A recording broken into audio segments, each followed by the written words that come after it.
high, when understanding and wisdom collide,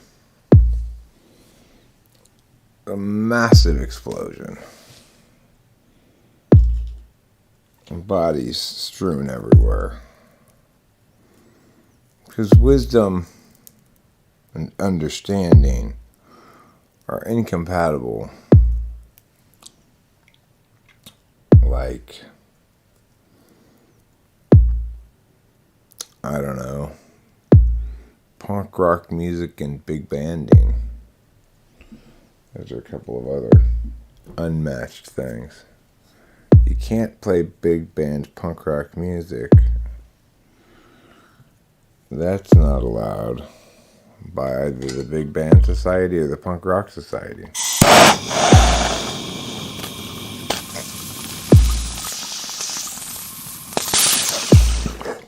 What's the kick drum for?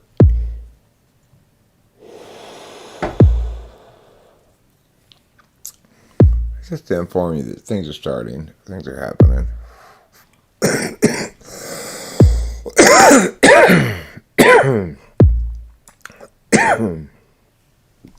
Well, say I'm doing a lot better. You know, we got Rachel's test results.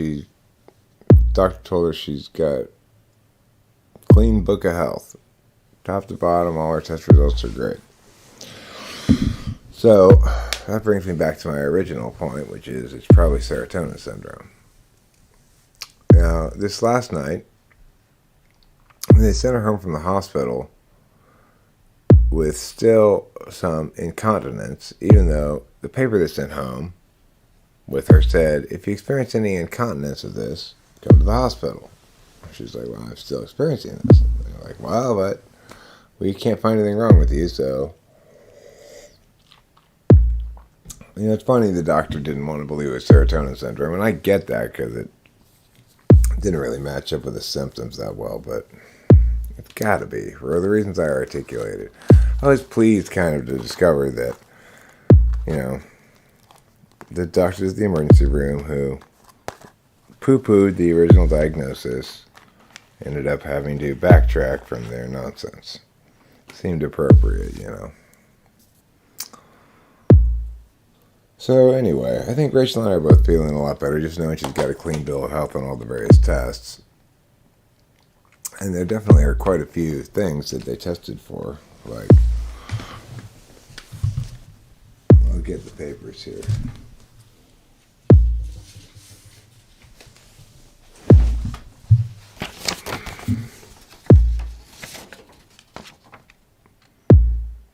I tested all of these things. So, salicylate levels, undetected. Acetaminophen, not really any detected. Blood alcohol level, 0.005. I think that's just your natural level. I don't think she had any alcohol or anything. Good yellow urine, clear. No blood in it. No nitrates. pH is 6. No protein, no glucose, no ketones, no urobilinogen, or the right amount, I guess. No bilirubin, no lactose esterase, no WBC or RBC, no squamous epithelial cells, or few, mucus few. And look, they tested what drugs she's been doing.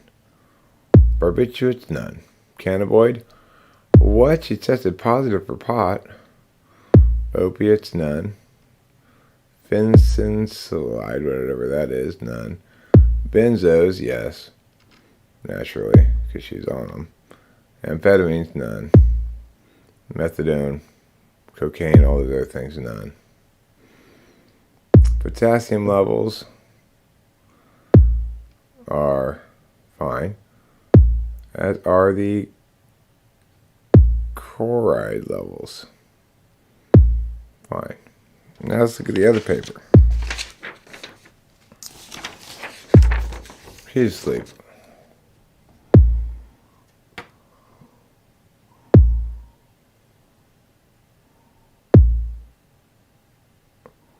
Bicarbonate, fine. Everything's fine. You'll see that her GFR is slightly high, whatever that is, but barely.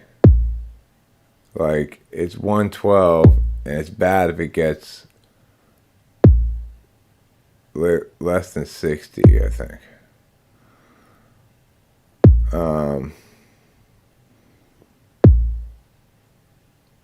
The white blood count is fine. Red blood count's a little low, but just barely.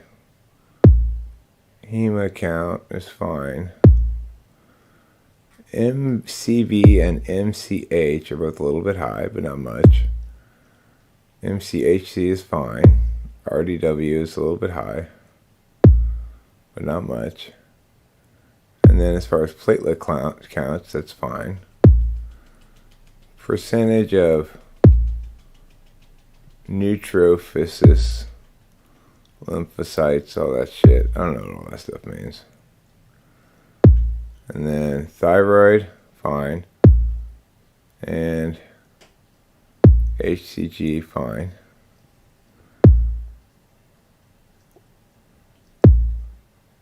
So she's fine. I told her she's Book of Health.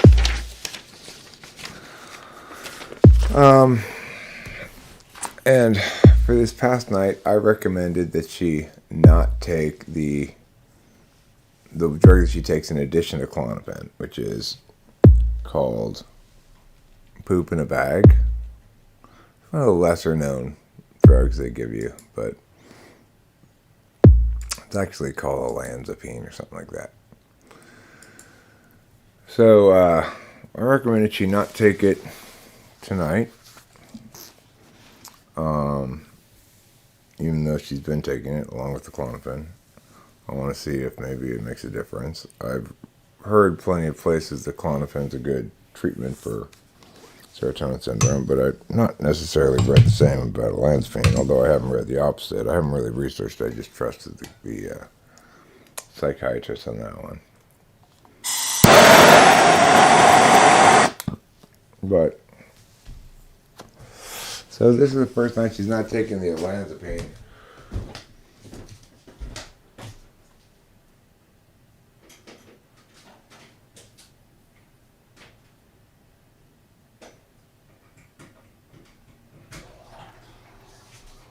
And my reasoning on that is as follows, basically. Given the clean bill of health on the physicality things, then it's got to be a brain chemistry thing. And given all it's like I was saying earlier, right? The doctors were all saying infection. Everyone was saying infection. I'm just like, I'm just not really buying this whole infection thing because there's too many other corollaries. There's too strong indicators that it's not that. And I was right. Is typically the case. So, you really can't trust these doctors for shit. Like sending Rachel to the emergency room. I'm glad we got all those tests done. But as soon as the doctor determined basically that it wasn't which the doctor wanted it to be, or was hoping it would be, or thought it would be, the doctor basically lost interest in her case, It's like, well, I don't know then. Go talk to your psychiatrist. It's like, okay, you people. Meatloaf's dead? I'm surprised to hear he was still alive. I just wanted to stop in and stream a little bit before I go to bed. I haven't gone to bed yet, despite having ample reason to do so. Oh, kitty. Why and how do you attain such regal magnificence? Those are the questions. He just died yesterday. Well, I'm sorry to hear that.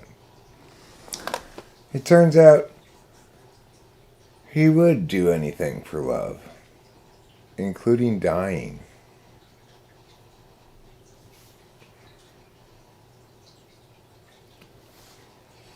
No, nobody thought she had COVID.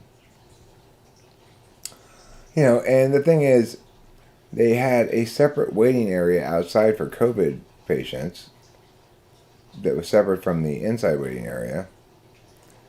At no point in either of my, actually any of my 3 visits there, did I see any more than 1 or 2 people sitting there, and it wasn't even clear if they were in that COVID waiting area or they were just waiting near there. There seems no massive influx of COVID people, especially since they had them segregated in a place where even I could see them without going inside. I saw no crowdedness of the hospital. I don't know why it took so long. This is my experience with COVID time in the hospital. When I've gone to the hospital during COVID times, I have not discovered the bodies in the hallways and hacking up lungs that I would have expected based on the news coverage,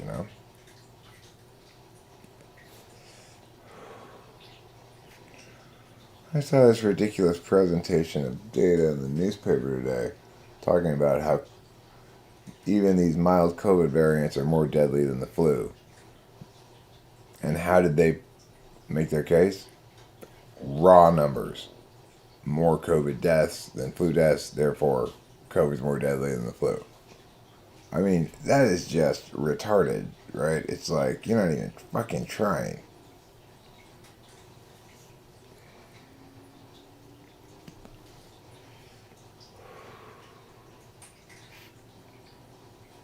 Well, I mean, this is the thing. They ran all those tests on her, and I'm not unhappy that they ran all those tests. I'm glad they ran all those tests. I'm unhappy with, I guess, what I would call a lack of urgency by anybody to do anything.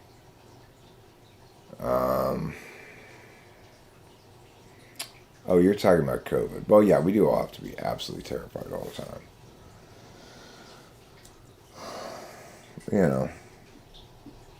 I learned an important lesson, Sean Ryan Barron, today when I was not allowed to go into the emergency room because of COVID. Okay? Now, note, it wasn't because I had COVID. It wasn't because I wasn't vaccinated, because I am. It wasn't because I didn't have a negative COVID test within the last 48 hours. Although I didn't, it wouldn't have mattered.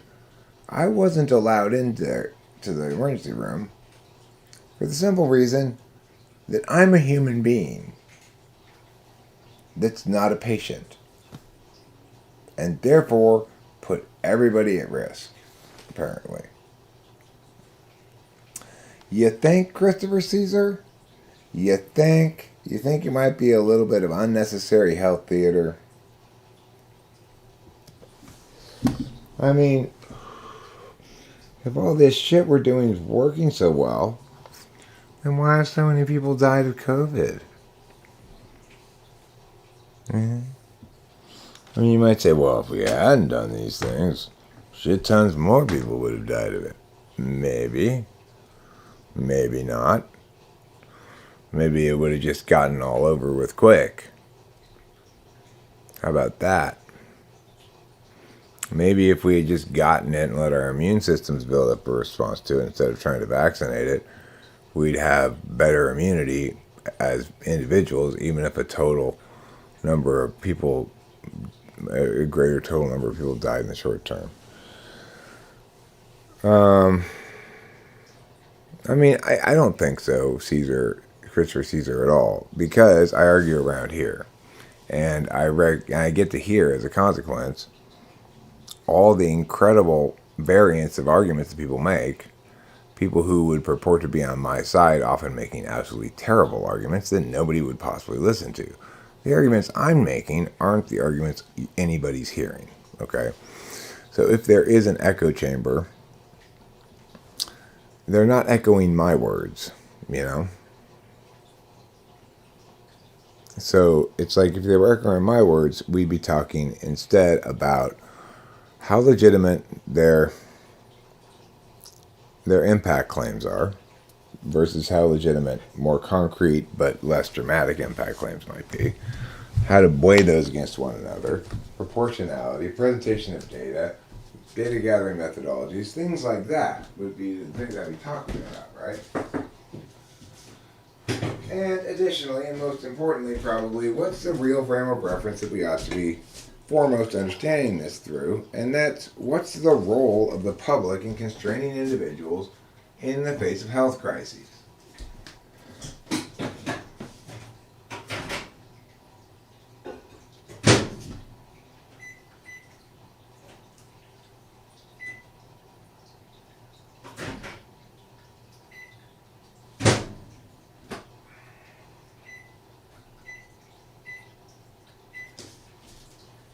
So what happens is, one thing that not very smart people always do is they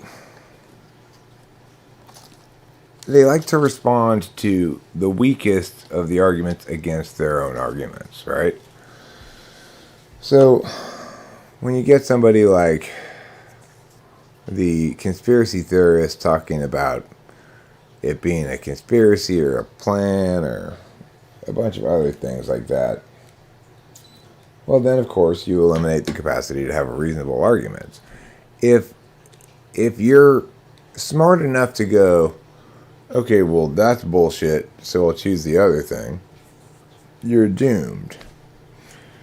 Because the other thing's wrong. It's just that those are terrible arguments.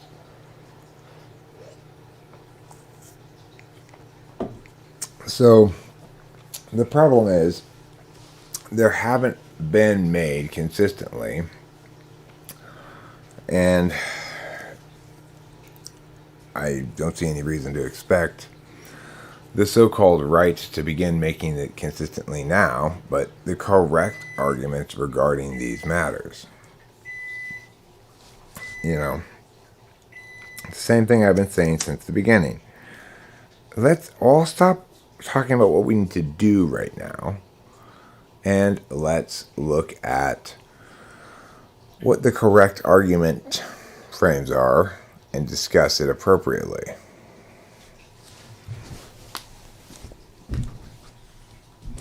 Well, Rachel wasn't exactly alone. We were maintaining a live stream vigil for her during her long stay at the hospital. Her long stay at the hospital that told us nothing.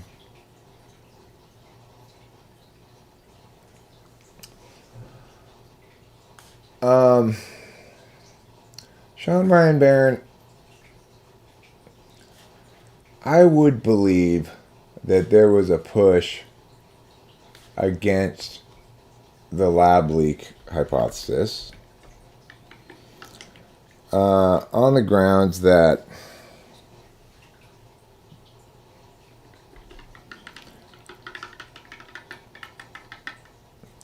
the alternative carried so little merit and was consistently supported by quoting the same two idiots who didn't seem to know what they were talking about.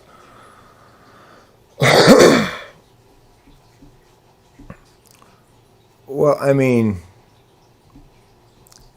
no, Christopher Caesar, people do build differing degrees of natural immunity to differing kinds of virus in differing ways. And the immune system's not fully understood, but it certainly is a natural way to encounter and deal with various viruses in the world. It's how we've done it throughout our history, But see, this is what I'm talking about, Christopher Caesar. You're part of the problem, too. So, it was the case that weeks before the mainstream media published anything about the lab leak hypothesis having legitimacy, when it was actively squashing it as an irrational conspiracy theory, I did the research myself and I determined it was more likely to be the case. No, I'm not arguing against modern... See, this is the kind of shit I'm talking about, Christopher Caesar. You're not listening to me, right? it is much more likely, if you actually do the research, that it was a lab leak. And the reason is because if it's not a lab leak, it's the first instance ever where it's been a animal to human leap where we've not been able to identify the animal. And in fact, in previous instances, we've always been able to identify not just the animal, but the specific animal usually, which is really crazy, you know. What do you say? Like Christopher Caesar, there's nothing I said that justifies any of the claims you're making about me. I am not advocating homeopathic methods. I'm not arguing against modern medicine. I'm saying there are multiple factors in considering this question, okay? So one of them is how effective are our control mechanisms at actually preventing people from getting it versus delaying them getting it, okay? So that's a legitimate question, right? Another legitimate question is what harms are there from the measures being taken to the individual people, both mentally and physically, that may not be as substantial as a risk of death from COVID, but nevertheless count as harms. Additionally, a third factor that needs to be considered is where's the opportunity cost? So this is expending a great deal of resources and energy to address this, and we need to know, are we really getting our money's worth? Because remember, you could redirect those resources to saving lives in some other way that might be more effective. If our existing methods have saved so many lives from COVID, then why do we have so many COVID deaths? So, Christopher Caesar, it's critically important that you don't take a team on this. That's why it's all fucked up. Listen to Eric. Eric speaks sense. Okay? So, the problem is, in a normal context, when you have what's called a vaccine, it means it enables certain kinds of arguments. So, if I'm vaccinated and that means I genuinely can't get it and transmit it, well then, I don't need to worry about you, right? You might not get it, but it doesn't matter because I'm protected. But in this instance, we don't have that scenario, do we? So, we end up with policies like the one that prevented me from going into the hospital with my girlfriend today, as she went there for an un-COVID related matter, okay? Why could I not enter the hospital? Was it because I have COVID? No. Was it because I have any symptoms of COVID? No. Was it because I'm not vaccinated? No. Was it because I didn't have a negative COVID test in the last 48 hours? No, although I didn't. It was because nobody was allowed in except for the patients on the grounds that the very existence of another person, masked or otherwise, vaccinated or otherwise, puts people at risk. It's a holistic sea change that we need to fight back against because it's oppressive, authoritarian, and primarily health theater. The actual amount of people who were there for COVID at the hospital were 2 who were sitting in a separate area outside. Everybody else there was not there for COVID. So, am I advocating homeopathic methods? I mean, are you talking about Eric? You know, you're definitely not talking about Eric. I don't believe in homeopathic methods. I do say that from the beginning I indicated we should let it run its course. It'll take out the old and the weak, and the young and the healthy will survive it. They will build up some antibodies and some natural immune response to it. It may not be determinate. It may not be definitive. But that's the way that viruses and bodies interact. As the viruses mutate, they generally mutate to become less serious because the more serious the virus is, the more quickly it kills its host, the less likely it is to contage, right? It's basic.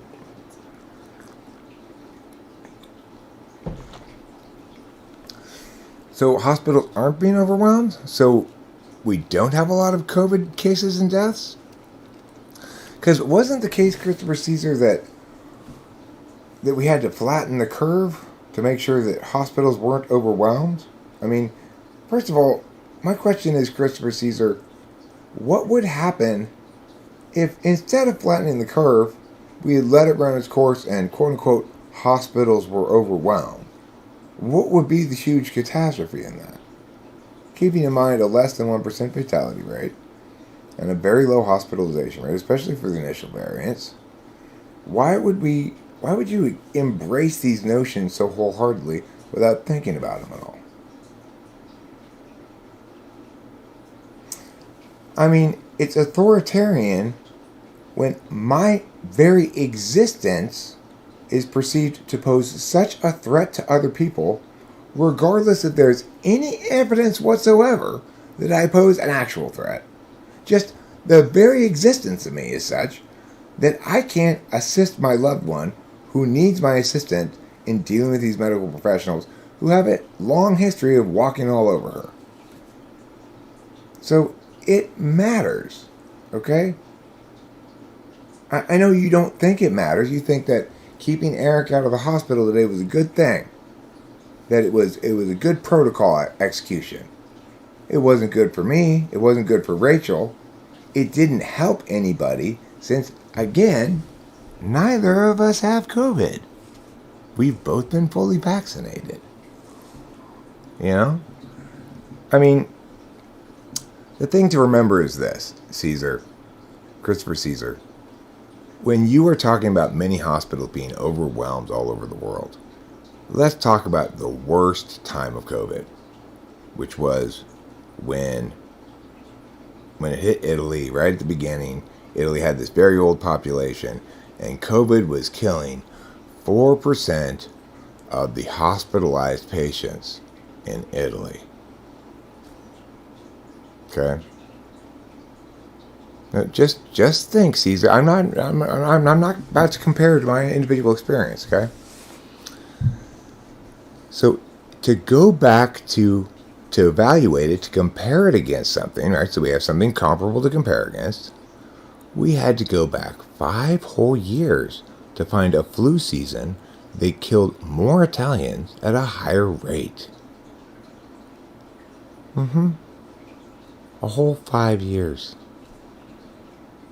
So do you think maybe you're overblowing the significance of this in comparison to other things? Remember, it doesn't exist in a vacuum. We have precedent for a reason. We understand that historically and correctly, it's been perceived that people have the right to go about their business putting themselves at risk for getting sick. They have the right to get sick. They may not have the right to go out and about and make others sick. I'm not saying that's the case. But we operate under a frame of reference that presumes a person, if there's no reason to think they are sick, can operate as though they're not. This is a sane universe, right?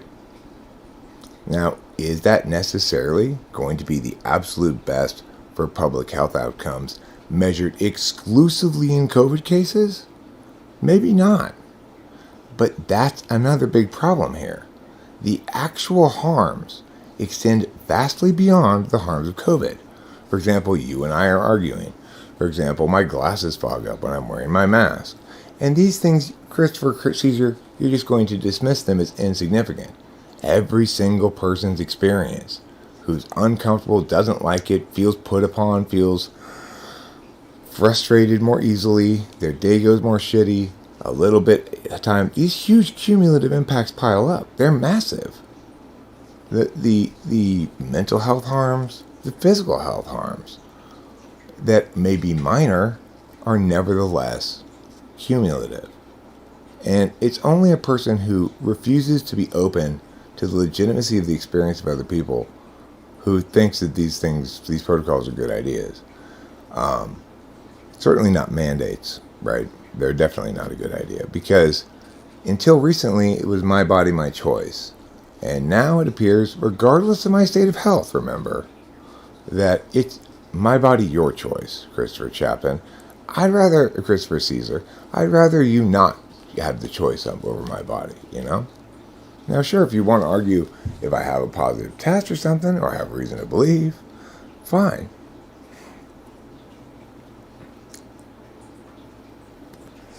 Well, so that's the problem, Christopher Caesar. Your issue should be this was never framed correctly. It was never justified properly. In the beginning, it was justified with appeals to ignorance. There was horrible data gathering methodology, and the presentation of the actual data was wildly skewed to make it sound more dangerous than it was. So that initial 4% fatality rate turned into a 0.4% fatality rate, and now the local paper has stooped so low as to call it more deadly than the flu by simply pointing to the fact that there are more total deaths without considering the percentage likelihood of fatality. That's how low this kind of selective presentation of data has gotten. And that's where we should be angry, right? Christopher Caesar, you should be angry not at the idiots who don't understand why it's wrong to approach this thing this way.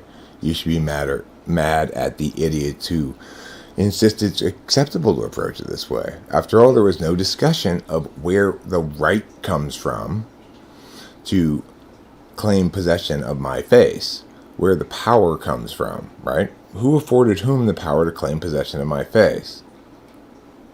And under what circumstances? It's not clear. That's why we have this patchwork quilt of all kinds of crazy, who knows what policies that make no sense at all. So you got to wear a mask when you walk into the restaurant. As soon as you sit down at the table, you take it off. Makes no sense. It's just health theater. You got a situation like I'm in right now, where my mother, I cannot visit her without a COVID test showing I'm negative within 48 hours, plus the vaccination records. And so what's my solution to this? Now just think about this, Christopher Caesar. I want you to think for a second. And you really use your brain. What's my solution to the nursing home making it almost impossible for me to visit my mother? I'm going to call medical transport and say, bring my mother to Cheesecake Factory so we can all eat Cheesecake Factory and hang out together and spend time together without me having to jump through these unnecessary hoops. Now, people at the nursing home might say, hold on, that's bad. You're putting us more at risk from COVID than if you just came to visit her. And somebody like Christopher Caesar might say, no, this is a good thing. It's great, right?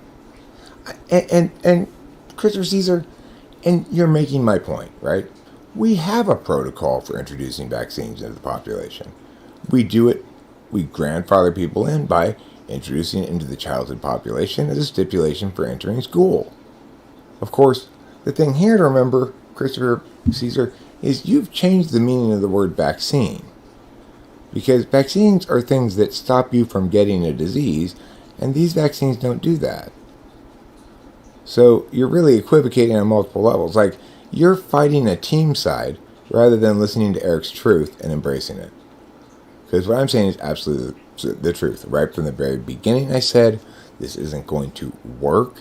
If everything they're telling us about its contagiousness and its long incubation period are true, it's not going to work. Every time you pull back control measures, you're going to see a spike in the numbers. And I was right. I said right at the very beginning, these data methodology gathering techniques they're using are horrible, and the actual fatality rate is going to be exponentially lower than the one they're reporting initially at 4%. And I was right. 2 weeks before the mainstream media mentioned anything about the legitimacy of the lab hypothesis, I researched it myself and came to the conclusion that it was most likely a lab release, and I was right. Note, you've been shifting with the winds the whole time. I've been absolutely correct the whole time. I pointed out we should never justify public policy with appeals to ignorance because, yes, we don't know how bad it could be. We also don't know how good it could be. Well, no, Christopher Caesar, the vaccine was meant to prevent people from getting COVID. It failed to do so, and so now we highlight the advantage that it does have, which is to attenuate symptoms. That's not true that no vaccine fully prevents contraction. That's why we don't have polio anymore. Right? So stop lying about things. That's the most important thing. Stop lying. Stop pretending shit's mushier than it is. You know? Stop pretending you've been on the right page since the beginning. Stop pretending. You've been on the wrong page since the beginning. The health theater was never going to work for the reasons I articulated. And note what I'm not doing. I'm not saying that people should have been prevented from taking whatever measures they wanted to prevent themselves from getting COVID. So sure, big public service announcement. Anybody who's in a vulnerable population who cares about their health, take extra measures. Put the masks on if you want, blah, blah, blah, blah, right? That's how you should have done it. It should have been done, because then you're putting the onus where it belongs, on the individuals. I had a conversation with somebody one time where they were saying, well, we have to do this because of the health of the old people. Their value, our precious old people, can't be put at risk. And I said, well, why not just lock up the old people then? And he said, we can't just lock up the old people. Oblivious to the fact that they were advocating locking up everybody. And this is the sort of insanity you get when Chris Caesar and his emotions replace good thinking with choosing a team. Don't choose a team. Listen to Eric. He's correct about things. And this is too important for you to be wrong about. It's too important for you to be wrong in this way. It's too important for you to be wrong in a conspiracy theory bullshit right-wing thing. Both are wrong. Totally fucking wrong. Okay? No, it's not. Don't equivocate, Christopher Caesar. It's not a difficult public health issue. We have comparable to look at. We could look at the actual things they were telling us right at the beginning and know this thing wouldn't work. We just as Eric predicted. Remember, I predicted this. I said it all right away. Okay, so there wasn't you've got no excuse for persisting in this.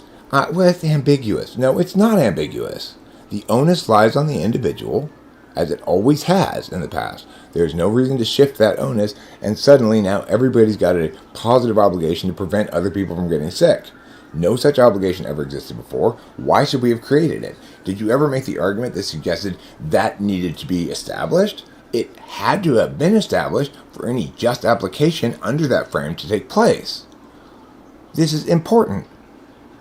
It's not acceptable for you to treat it like you're a child. This is an adult topic.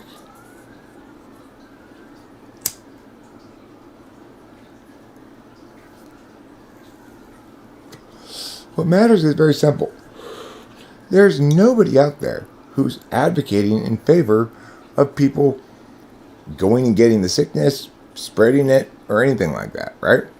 There are sane people like me who say, let's put the onus where it belongs.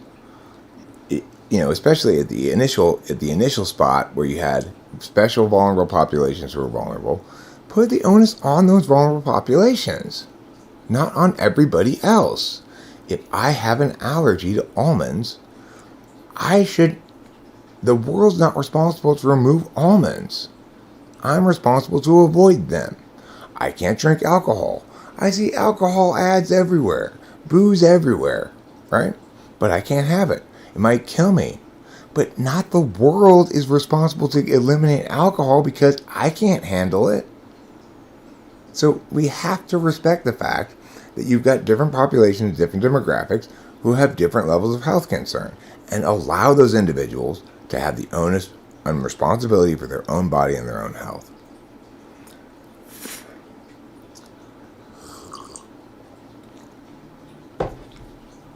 And it's deeply, deeply irresponsible to try to position this as somehow ambiguous. It's not ambiguous. Well, again, Christopher Caesar, an obligation to promote the general health and welfare of the populace does not confer the power to mandate, constrain, lock down, order in piecemeal fashion at all jurisdictional levels, right? So when you say government under the Constitution, do I think the federal government has responsibility to intervene on COVID? No, and neither does the Supreme Court. It's not in their constitutional purview. If you care at all about being in a civilized society like you claim you do, you would understand that the federal government is one of enumerated powers. Among them is not quarantining people for diseases. Okay? It is not OSHA regulations for diseases. Those are not among the federal government's enumerated powers. And so what did we see instead? Because nobody listened to Eric about why it's important not to do what you're doing to avoid plain ambiguity, vagary nonsense, but to actually address the issues. Because otherwise you have this piecemeal, scatter shit, nothing kind of an approach, and it doesn't work. It doesn't work, and people still insist that somehow the problem is not enough freaking out about COVID, you know? It's like, yeah, promoting health is very different than mandating health theater, which is what we've done, okay? Do the masks work? Maybe, but the point is, put one on then, if you're still worried about it. Put two on. Well, but it shows that both people have to be wearing masks. Well, then stay away from me if you see me without a mask on. I'm not going to go right up to you and breathe in your face or something. I mean, it's sensible, basic fucking human shit. The stupidity of the whole thing is made abundantly clear right at the beginning, as I said. It is not a good idea to make it so that all the people have to go into one or two places, which is what happens when you shut down every place else. You get everything all crowded in one place where you're most likely to spread a disease. This is the kind of back-asswards bullshit that happens when you take Christopher Caesar's kind of alarmist pro-health approach without questioning it, without thinking hard about it, without actually doing any kind of utilitarian calculus. And that's the thing. You're making utilitarian claims, but you're only counting the impacts you want to count. There are a lot more impacts than prevented COVID cases, and you're not counting any of them. It's extraordinarily irresponsible. And it's extraordinarily childish and irresponsible discourse.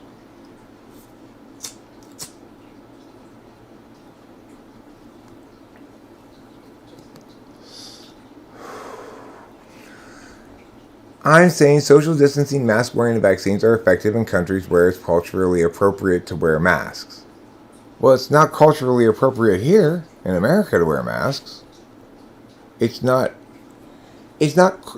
never morally appropriate to force someone to wear a mask. You can wear a double mask or a complete hazmat suit to prevent me getting any of my air on you. That's where the burden lies, right? That's where the onus or responsibility lies in a sane world. No, Christopher Caesar, the thing is, you have to have a limiting principle, because if we use your logic, then all single people not in long-term relationships should be banned from having sex until we come up with a definitive vaccine and eliminate HIV entirely. After all, it's more deadly than COVID, and 800,000 people died of it last year. So, you really need to think a lot harder than that. It's not that I'm a libertarian or obsessed with negative rights. I'm saying society works correctly when you put the proper amount of responsibility on the proper parties, when the proper people are accountable, the proper people have liability, and the proper amount of authority is given to public authorities. What you don't seem to care about is the extra legal nonsense, right? Nobody empowered these authorities to pass these kind of laws, and yet they've been imposed upon the people anyway. And you don't recognize or care about the damage done to the institutions of democracy, the institutions of self-governance, the institutions that preserve the civilization that allows you to make the bullshit arguments you're making. And that's what's so ugly hypocritical about it, and just despicable, frankly. It's despicable, because the truth allows us to be in agreement about what's definitely all fucked up. And lies and dissembling of your sort deny us the ability to move forward, just as the right-wing conservative lies and dissembling deny us the ability to move forward. You're just exactly the same as the anti-science people that you feel so haughtily smug over. You're exactly the same kind of cancer. Don't mistake yourself for anything other than that.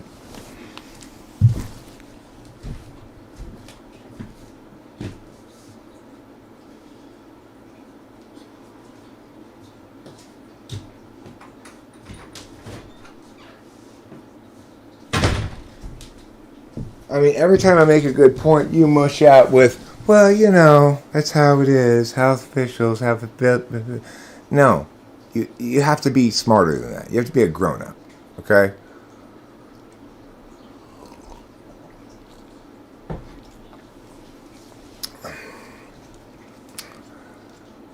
Look, at least this is the kind of bullshit that I also have to crush. You also are missing the fucking point. It's not that there's a problem with the vaccine. It's not that COVID's not real. It's not any of that other stupid shit, okay?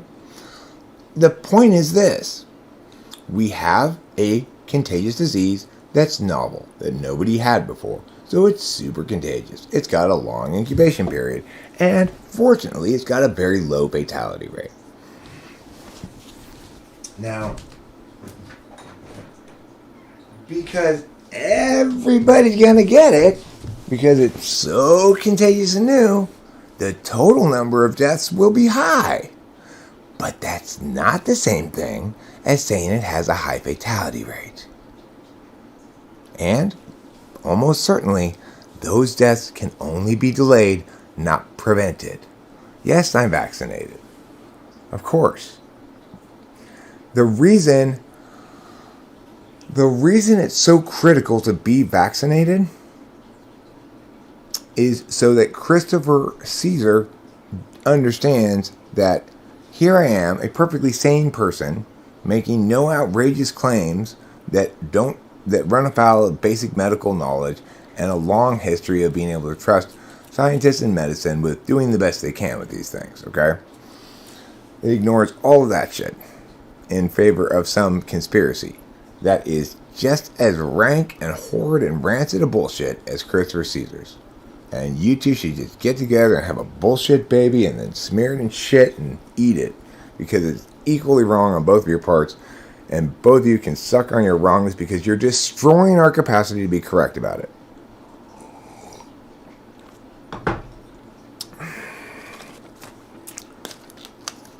I don't care what you say, Eric. You will see. That's the fucking problem. It doesn't... No, Peter Dentici, stop lying. Nobody ever claimed the peak was 14%. At the height, they said 4%. That was the highest figure they put, 4 point something, okay? Trust me on this. And at that moment, what did I say? If you only test the very sickest hospitalized patients, your fatality rate is going to be exponentially higher than it actually is because of the incredibly shitty data methodology gathering you're using here, right?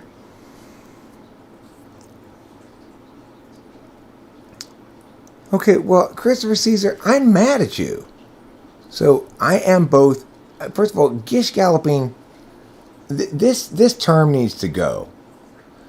It is true that I have a lot of powerful warrants that contradict what you're saying and that diminish and eliminate and belittle your position. Because, number one, I've thought it out really well, so I have a lot of really strong warrants, and I'm going to deliver them all. That's not some attempt to bowl you over with a bunch of words. That's how strong my arguments are. I've got that many strong warrants, okay? So that's the number one thing. Just because I have a lot of powerful arguments against you doesn't mean I'm trying to run you over with too many arguments. It just means your arguments are weak as shit, okay? And number two, yes, I am going to insult you.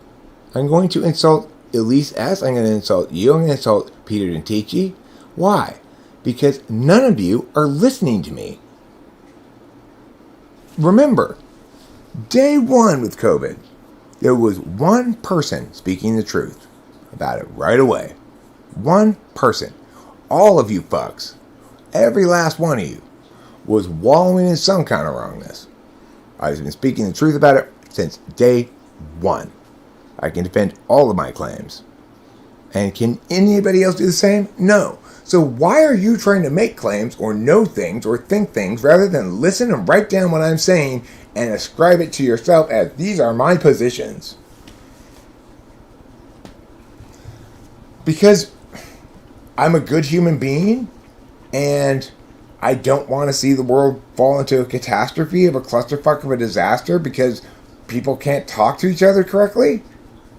And you're exemplifying talking retardedly is part of the problem. So in other words, because you're exemplifying cancer, I'm trying to treat it. Chemotherapy is not friendly. Radiation therapy is not friendly. But cancer's worse. That's why. Because your discourse is cancer. Well, why do we listen to you, Eric? Because you're dumping toxic waste in the metaphysical playing field. And that affects everybody, so fuck off, you know? That's fair, just, and true.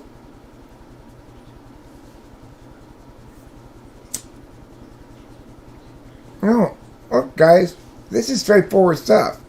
If you are clearly on one side of this issue or the other that is not as I'm talking about it, you are wrong. And you need to fix your approach. Because for some things, it's too important for us to pretend like we're just on different sides of a political issue. No, you guys have a political issue. I'm treating it as an actual policy public health issue. You guys are treating it as a political issue. And that's the fucking problem.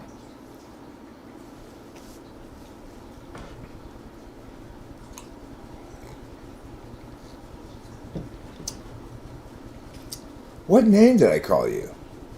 Look, I call people names all the time. Just remember, whatever insult I'm insulting you with, that's not part of my argument. That's just an ancillary benefit of me being mad at you. Peter Natichi, you've been ultra political about it from the get-go.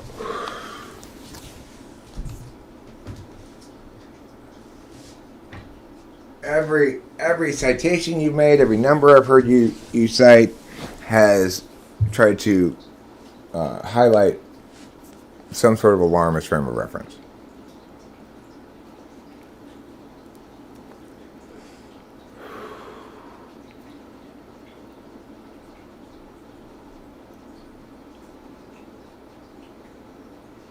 No, it needs to be presented as none of this bullshit is justified because we never discussed what the frames of reference were. And we can't take action like this without completing a frame of reference unless we want to clutch a of disaster like we have. So what is the frame of reference? We ask and answer some basic questions and let the policies cascade down from them, such as, on whom does the onus belong? Basic question. Needs to be answered. Policies will cascade down accordingly. Well, I know. That's what I'm telling you. Christopher Caesar. Policy matters, even though they're always political, they shouldn't ever be. And if we could just get reasonable people like myself to occupy all the government positions, they wouldn't be political. They'd be legitimate problems that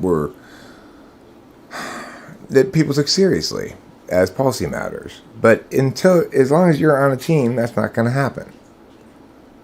You got to be on the grown-up team. And the grown-up team says, okay, things to note about this. We can't justify actions with appeals to ignorance. We saw how badly that played out this time.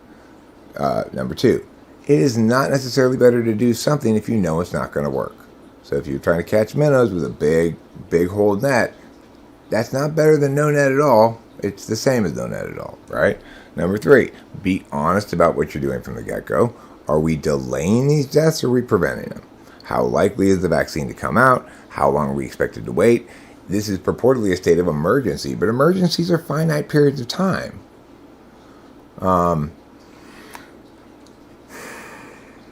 You're talking about...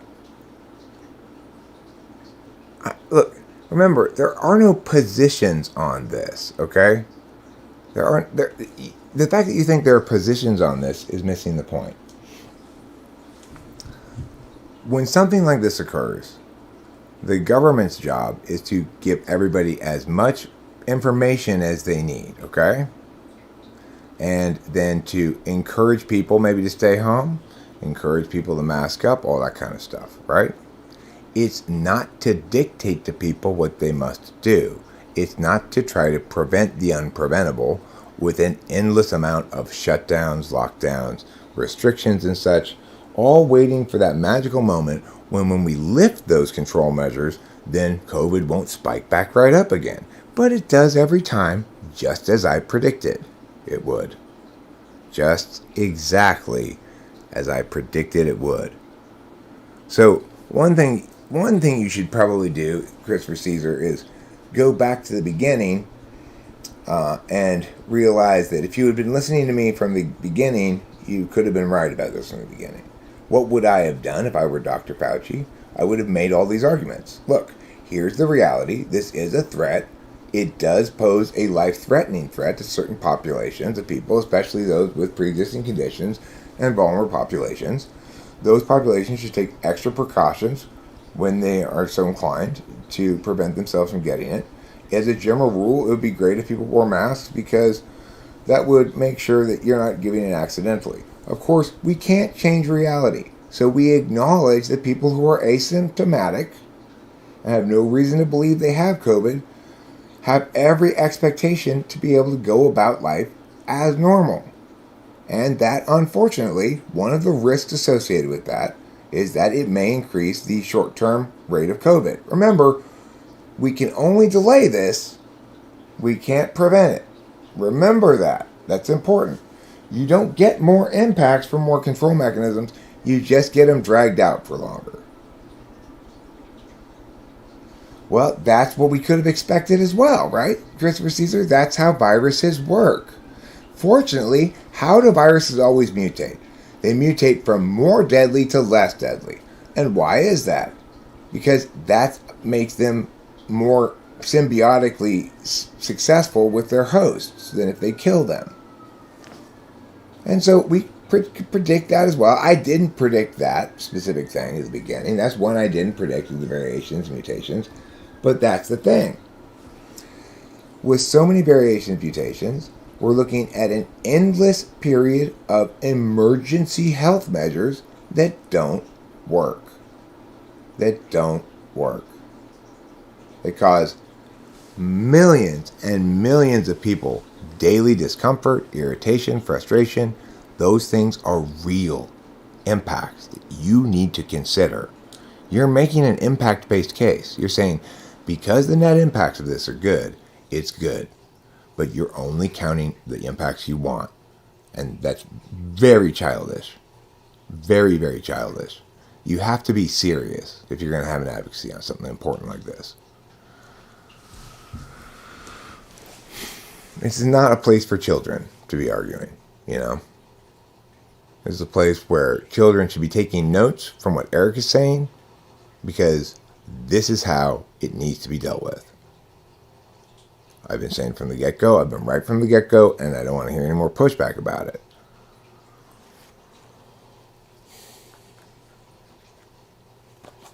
We didn't need any more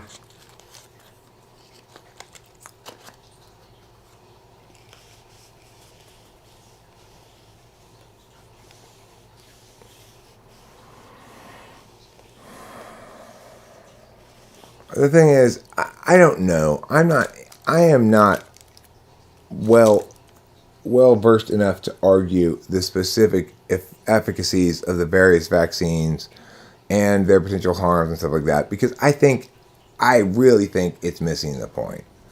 Like, the point isn't whether or not this vaccine should be gotten. The point is whether it should be treated so differently than, say, the flu shot, which is optional and some people get and some people don't, and it isn't a big deal. And the paper runs these numbers. So many more people have died from COVID than the flu. Well, yeah, if you just look at raw numbers. I mean, talk about stupid, right? And if you aren't a little skeptical about these COVID death numbers, then you're not using enough skepticism. I'm not saying that plenty of people haven't died of COVID or COVID-related symptoms, but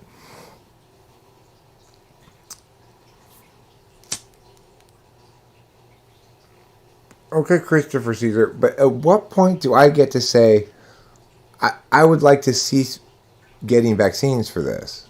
I never get to say that? No matter how poorly they work or how many booster shots I need or how many variants come out, I'm always going to be required, in order to go about my daily business, to make the latest possible immunization for a COVID virus that's getting decreasingly dangerous over time.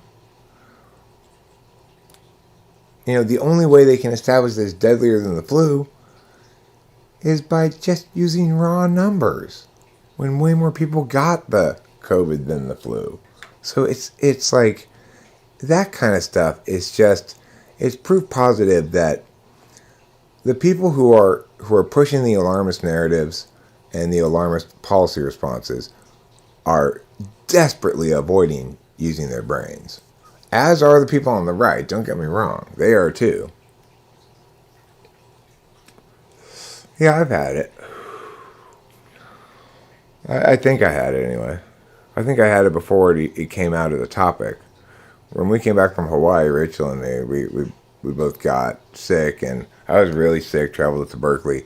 There's this hypothesis that it ran through California about a month before it was announced, and I think I was part of that.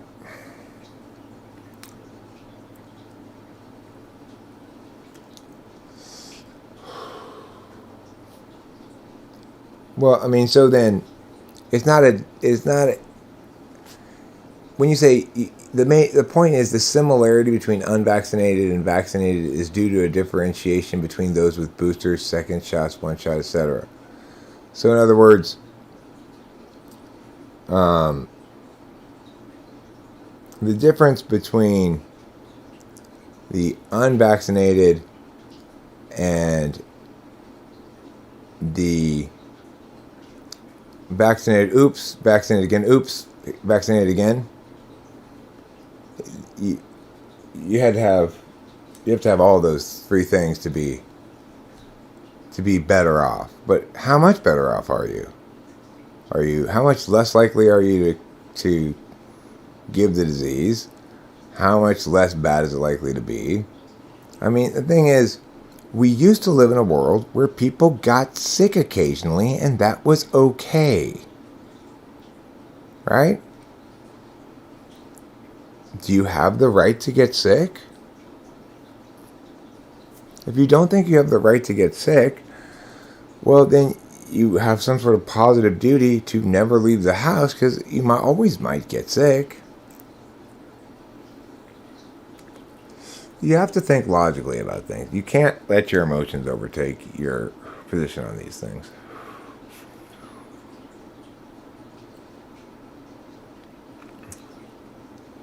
You also don't have the data on unvaccinated who have had COVID while asymptomatic. And this is the other thing. It's like, the numbers are always going to be inflated because obviously the people who got it worse are going to get tested more frequently, etc. But with the California thing, well, it's being presented this way, Christopher Caesar, because you think it's a team thing, and so do a lot of other people. In fact, almost everybody does.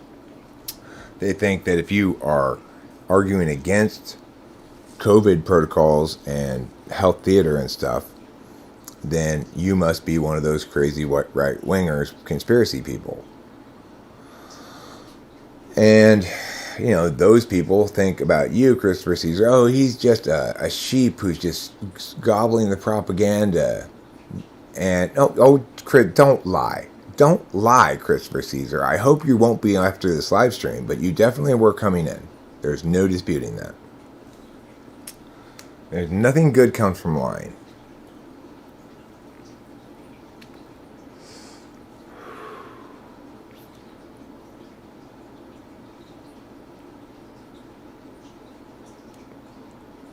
No, but you came in with this clear notion that people who opposed COVID protocols were anti-science in some way, anti-vaccine or something. And you realized in talking to me that that's not me. But that attitude that one basically supports COVID-ish stuff because to do otherwise is anti-science, that's called teaming instead of thinking. I don't doubt masks did help some. I don't doubt that. And that's why I've always supported every individual's right to put as many masks on their face as they want. You know? Well, you're spreading your own kind of misinformation, though, Christopher Caesar. You're suggesting that it's all just a vagary thing, that there's no clear-cut black and whites about it, that it's complicated, etc. You're embracing a false ambiguity. It's just as bad. I mean, it's not as bad for me because I find that your kind of wrongness is much more common, and so it hurts me less than the right-wing conspiracy kind of wrongness, which tends to dominate the attention of people like you and thereby allow you to avoid the correct arguments, you know. And the thing is, and that's my job, is to help make it difficult for people to avoid the correct arguments, you know. And the correct arguments here are, thank you, Christopher Caesar. Yeah. Good. Perfect. Job accomplished. Mission accomplished.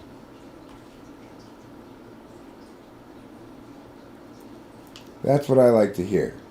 Boy, I get that so rarely. It almost makes me think Christopher Caesar's bullshitting me.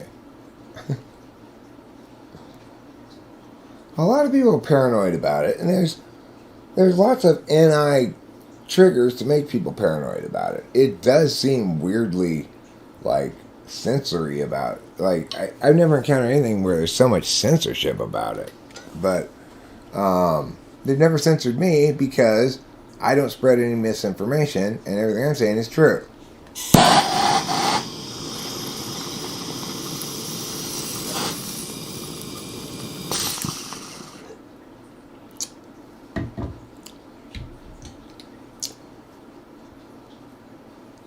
But if you know anything about Eric, you know one thing.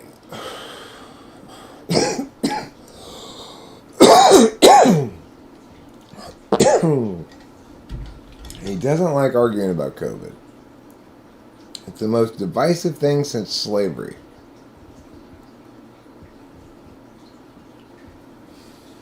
Slavery was a little divisive. Okay, I'm not going to deny that, you know, not everybody loved slavery. And yet some people did for some reason. Yeah, the thing is, there's a couple of different narrative slabs at work here. It's like the mainstream media took on the duty of suppressing misinformation, which needed to be taken on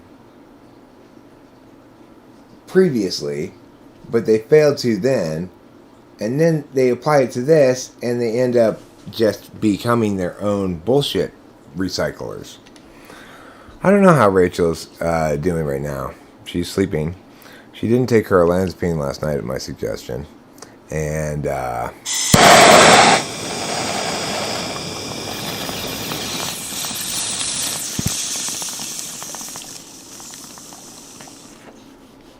well, my point is this. If you want to make it a little less abstract, it's as simple as what I said. Let's put the onus on the parties where it belongs, right? If you're a member of a vulnerable population, the government should keep people informed about the risks. But the onus should be on those who need to prevent themselves from getting sick, not on those who might potentially get sick or potentially infect others. So that's just how it is, right? Because it's the only way we can operate in the world. If we generalize your approach, then we have this horrific world where nobody who's not in a long-term relationship is allowed to have sex. It's illegal because they might spread HIV.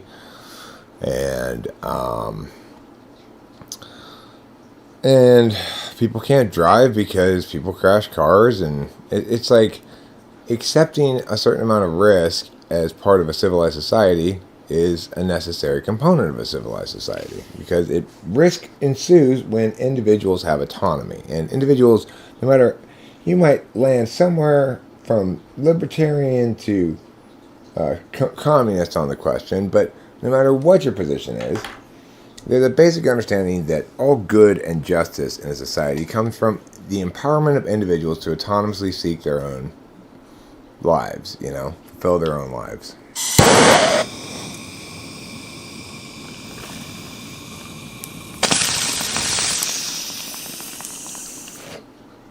I mean, most importantly, I think, for people who want to talk about complexities and ambiguities, there's nothing complex or ambiguous about your bankrupting all those small businesses. There's nothing complex or ambiguous about the choice to render huge segments of the population into not essential people. Oh, sure, they might have said workers. What they meant was people, not essential people. Because remember, their decades-owned restaurant is now out of business, bankrupt. They're no longer open. Their family livelihood, their family way is done. Maybe they're being homeless now. So for those of you who want to make this sort of a vague thing, Chris Caesar, go talk to that family. Explain to them that it's okay that we had to destroy their business and their family and make them homeless, because it might have saved lives. And go do that for all of the people whose lives have been destroyed by this. And then see, maybe it wasn't such a good idea to have this so hard pro-science approach that you neglected the much, much more significant realities of how things were actually impacting people. And whether there's any cost-benefit analysis being done. Is it really worth it to save X number of lives if we destroy X number of lives? I mean, we know the harms are certain. The benefits are at least somewhat speculative. It's hard to say how many lives we've saved. I've been told I've been saving lives by staying home for decades now, it seems like. It's really only been years. The point is, I don't remember saving any lives.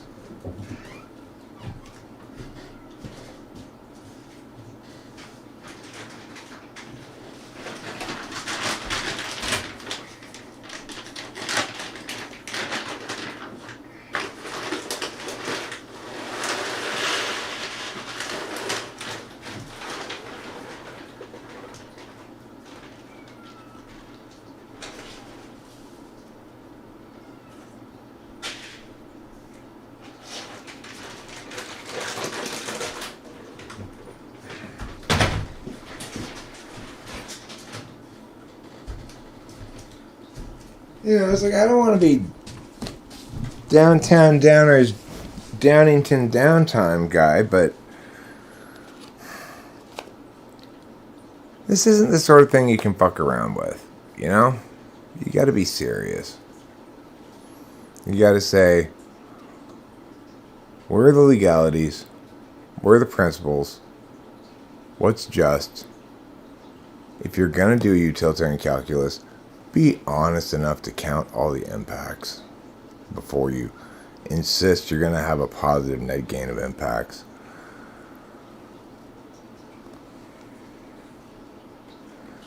I mean, so Christopher Caesar, let me make this clear. It is not better that you ended their small business, you bankrupted them, you caused them to sell their house, but they can get loans, subsidies, and unemployment relief. You're right.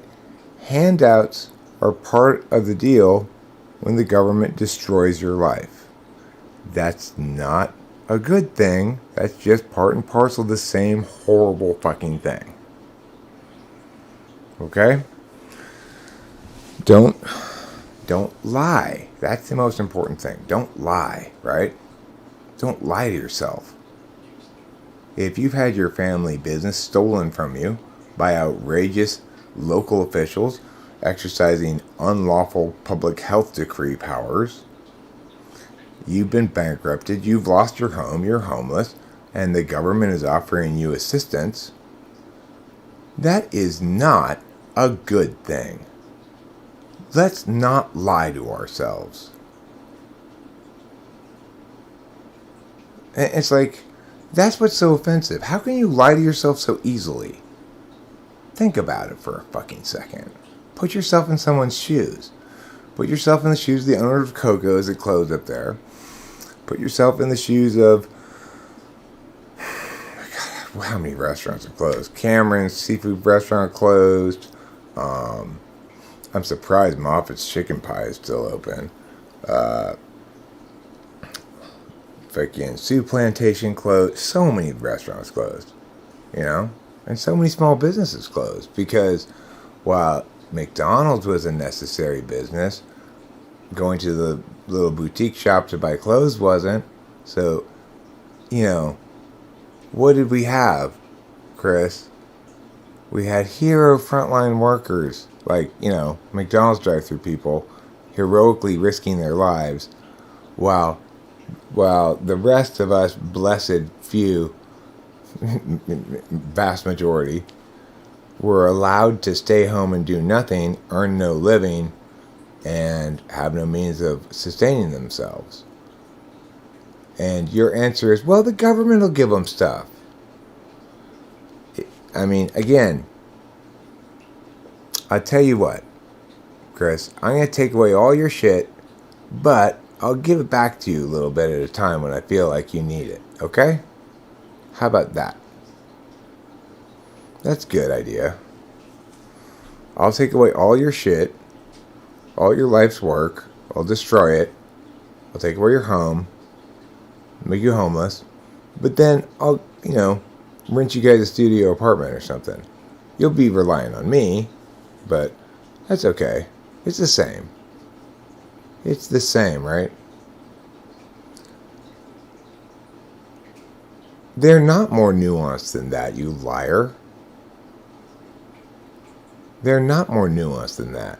When you force a small business to shut down for months or even years at a time to vastly constrain the amount of business they do, one way or the other, for months and years at a time, then you're expecting them to have a massive amount of capital saved up to weather that storm, or to fire all of their employees except for the owners themselves doing the work, or some other adjustment like that.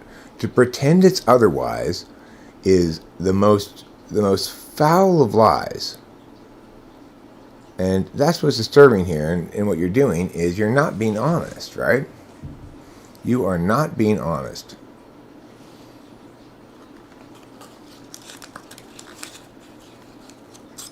I don't like arguing about COVID for this reason. Very few people can be honest about it. I mean, ask yourself, Christopher Caesar, did you put as much energy into figuring out all of the negative impacts from COVID as you did into speculatively assuming all these positive impacts? Did you put an equivalent amount of energy into counting the negative impacts, or did you not even care? Did you not even care to look? That's the truth. Because even though you're doing a utilitarian calculus, you're not even doing a utilitarian calculus.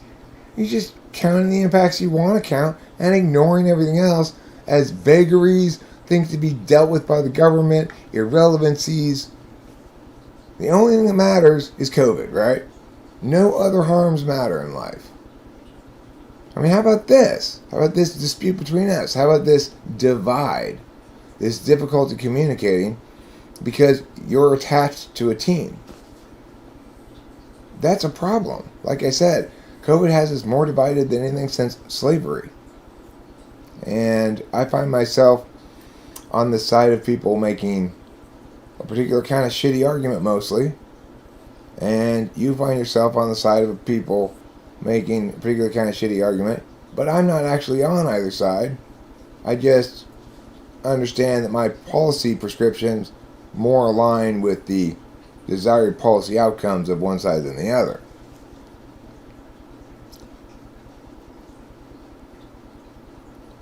No, because Christopher Caesar, that's like saying saving lives is an appeal to emotion, appealing to those who lose their lives. What about appealing to those who lost their livelihoods? I mean, you're doing exactly the fucking same thing. The point is, there are two kinds of impacts you can count. Lives and money. Quality of life and sanctity of life. We should not always prioritize sanctity of life in all cases. And when you think that we should, this is the kind of clusterfuck of disaster we get. Okay? There are two measures, which are basically bodies and dollars. Quality of life and sanctity of life. It is absolutely not the case that we should just all default to sanctity of life as the dominant frame in all cases no matter what.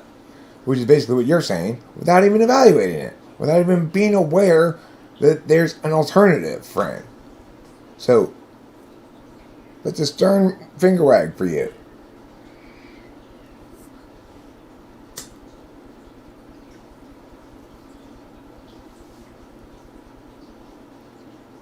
Right? How do we best attain quality of life? We empower autonomy while constraining criminality. So you want to empower the individual to do what they want, but not to violate the rights of others. So there's a balance to be struck. But violating the rights of others requires more than being a potential risk, you know? Like, why wasn't I allowed in the hospital today? Not because I had COVID, not because I wasn't vaccinated, not because I didn't have a recent COVID test, although I didn't, but because I existed, and I wasn't Rachel, so I wasn't allowed in. Because after all, one never knows. I might be at risk for COVID-y things. Even though there's two fucking people sitting in the COVID waiting area, which is outside separate, and inside, I mean, I couldn't see in there, but it sounded more crowded than that.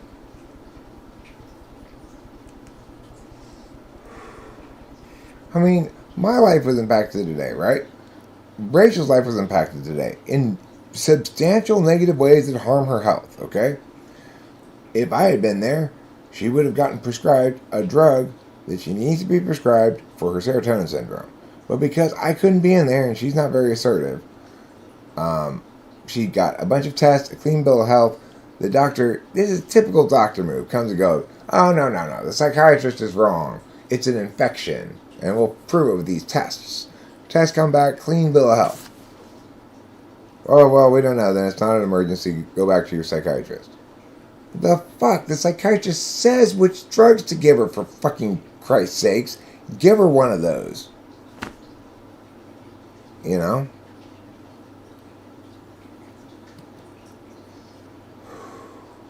So, that's a harm of COVID. That's a real harm. It happened to me and Rachel.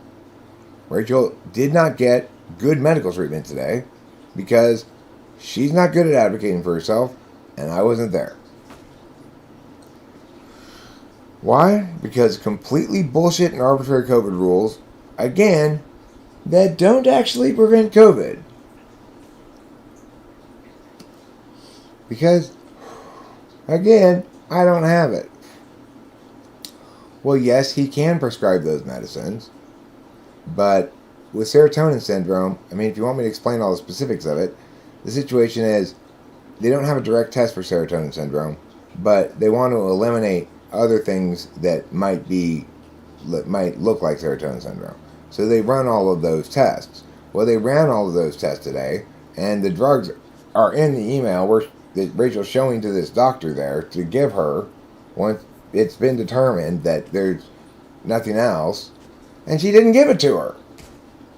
So now we have to get a psychiatrist to prescribe it, because there are blood tests and shit they want to do first before they shoot some drug into somebody on the assumption that their overarching diagnosis is correct, you know? So it was a little irritating because This is the second time we've gone to the doctor and they've done nothing except verify the serotonin syndrome diagnosis that I was already certain of for good NITI reasons.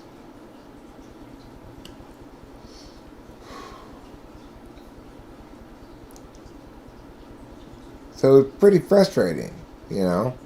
And Rachel is experiencing symptoms that it says on the sheet of paper here, if you experience this, go to the ER. She's experiencing it at the ER. She's still experiencing it when she leaves the ER. She says to them, but it says here, go to the ER if you experience the symptom. And they go, well, your book of health. All my tests show you're fine. And it's like, what the fuck? Well, we'll see what happens. You know, I just have a feeling that yesterday was a slabby day and that she's going to wake up today and feel a lot better. Since we couldn't get in touch with the psychiatrist last night and I couldn't get any useful information from anybody else, I made an executive decision and said, skip your olanzapine tonight. I know they use Klonopin to treat serotonin syndrome. I'm not sure. I've read less about the olanzapine, but I just think if she's got toxicity of brain stuff, maybe, you know, she doesn't need a lot more brain drugs. So skip the olanzapine one night won't kill her, won't hurt her, just to skip it one night. She skips it one night before, not a big deal. And maybe it'll help speed along the process here. I haven't established independently that, in fact, the olanzapine doesn't make the serotonin syndrome worse. I just trusting the psychiatrist on that.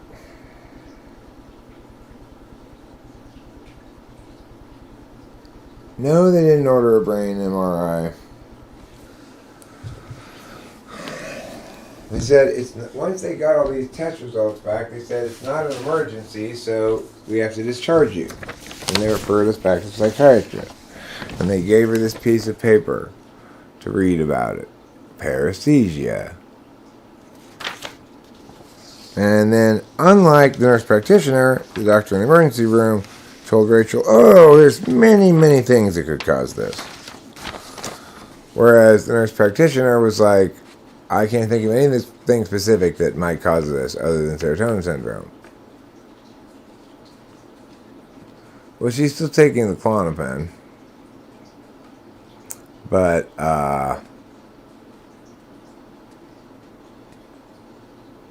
it's frustrating. It's frustrating, but, you know, being frustrated is not life's worst event. And I do feel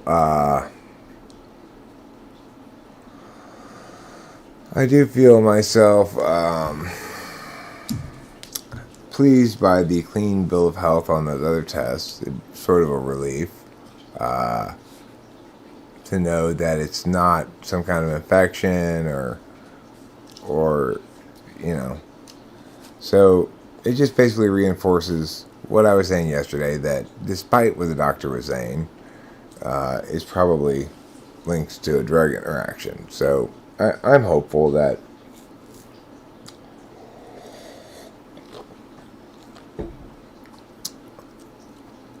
we've talked to 3 doctors now. How many more bases do you want me to cover?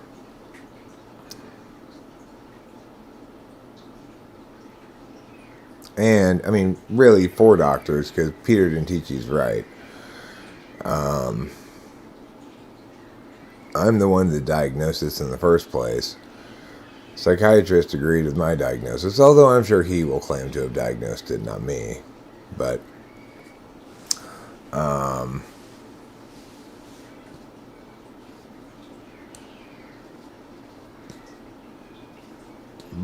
it's not a textbook case of serotonin syndrome. The problem is that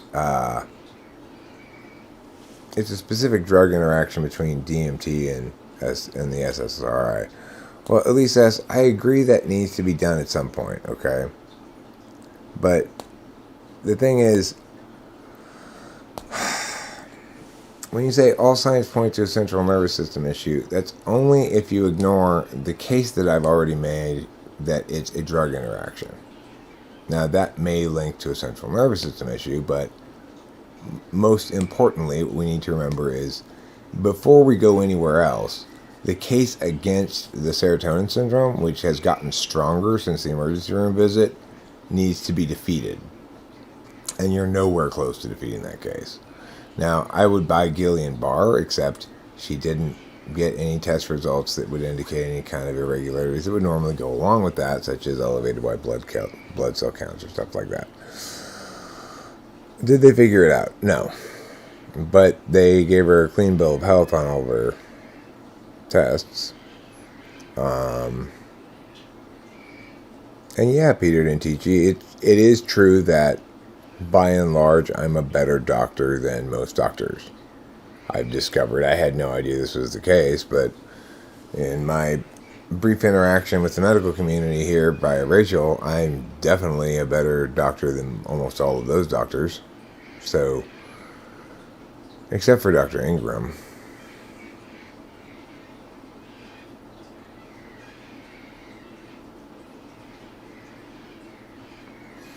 I don't think Rachel has experienced discontinuation syndrome because, I mean, she may be experiencing that, but if it is, it's buried by the impacts of this overall set of symptoms she's experiencing, which might be called stroke-like symptoms, except in very specific ways not stroke-like. So it's definitely not a stroke, but you know, it's some sort of chemical toxicity in the brain that's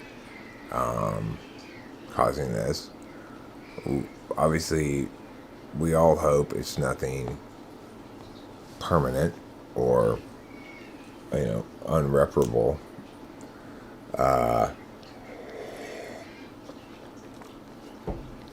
We'll see how she feels this morning. You know, I was watching her walk around last night. She seemed to be walking around better, but it comes and goes in waves. So, I don't know.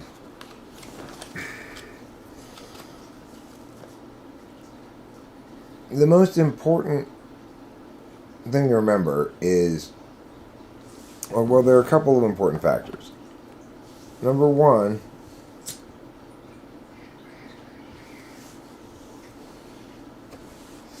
the immediate antecedent to the symptoms, which was hanging out with Dimitri, which proceeded directly into vomiting and then going and lying down. So that would seem to be the point at which we really pushed her over the edge there.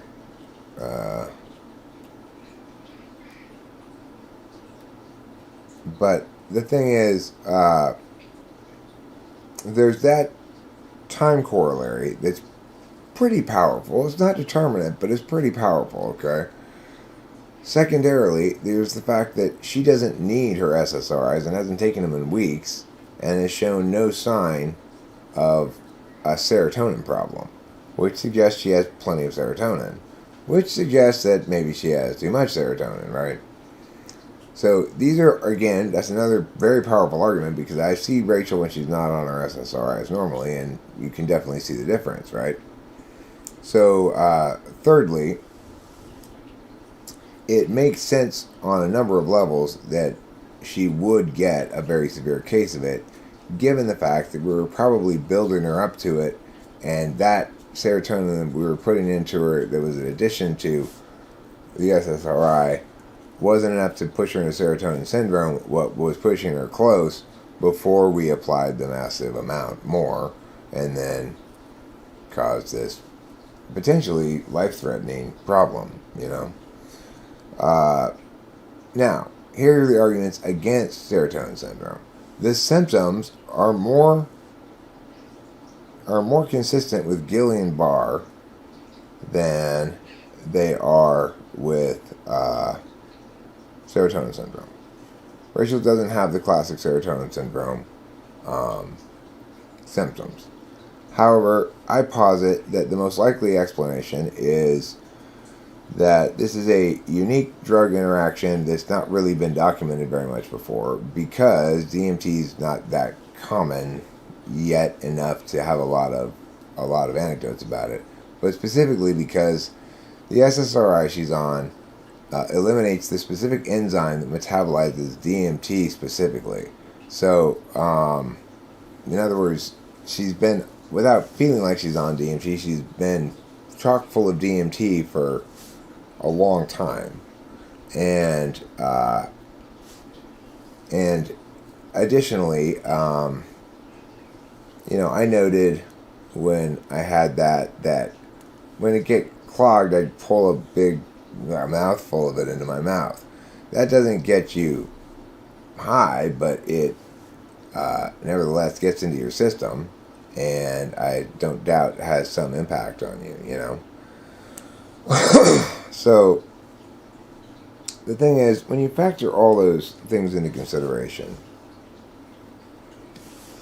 we are almost certainly looking at a drug interaction, even though it doesn't look like textbook serotonin syndrome symptoms. But in that regard, it's because typically serotonin syndrome has like jerking and twitching, and Rachel doesn't really have that. She's got reduced capacity to use certain things. What's your thought on the source of the Dimitri? I mean, I don't think there's anything wrong with the Dimitri. It didn't hurt me.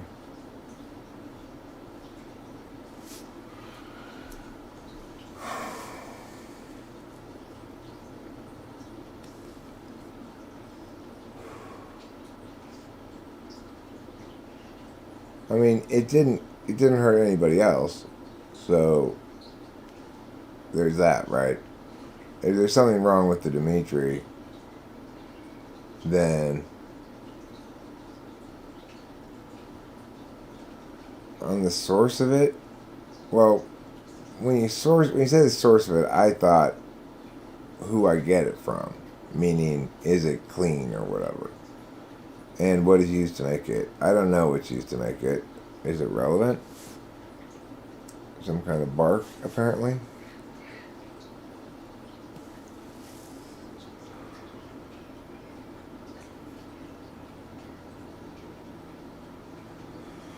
Yeah, well, I've done a lot of TINE casework on this, and for a lot of reasons, it's almost impossible that it's not a drug interaction.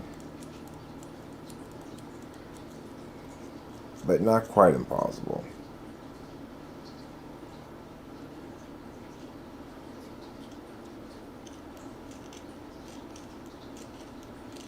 Alright, well, tell me the relevance then. Is it made out of raw serotonin?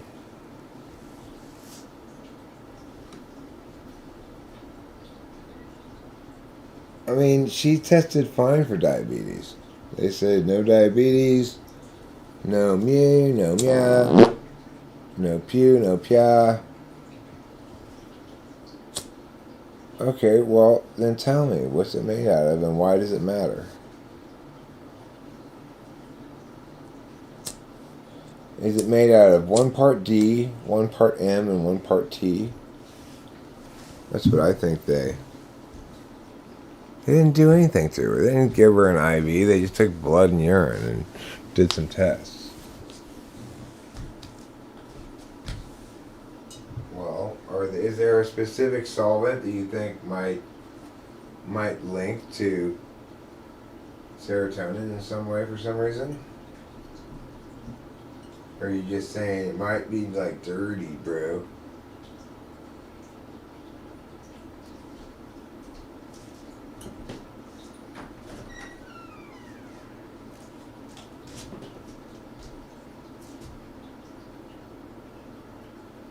Oh. Well, I guess that's kind of important, Peter didn't teach you. I guess you're gonna win that point. It's not like we mixed it with DMSO. Ba-da-ba-ba-ba-ba.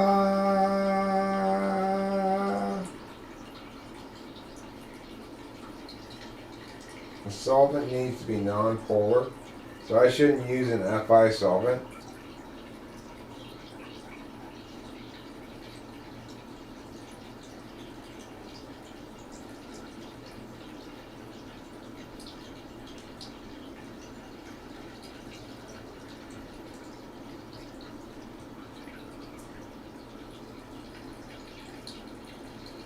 Well, I'm not really used to have to being careful about that kind of thing, because I'm not subject to that kind of problem that Rachel's having, really. I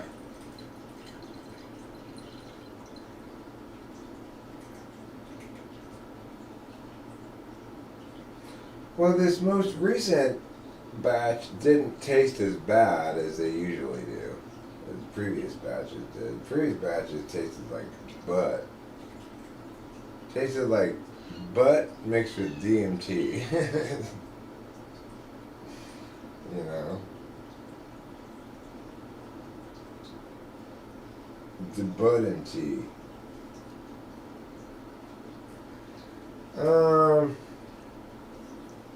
No, I don't remember any of those particular tastes. It just tasted like ass, kind of.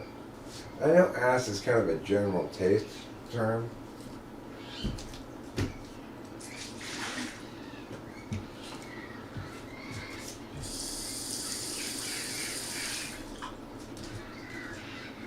I mean, the thing is, it tastes like DMT.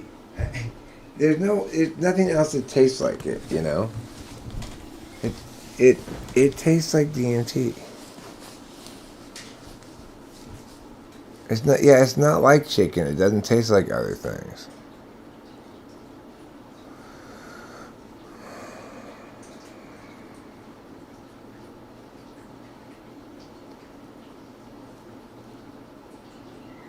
Boost your immune system and fight free radicals. Okay, I will, Elise. I will. I'll do that every day from now on. It's going to be my number one order of operation.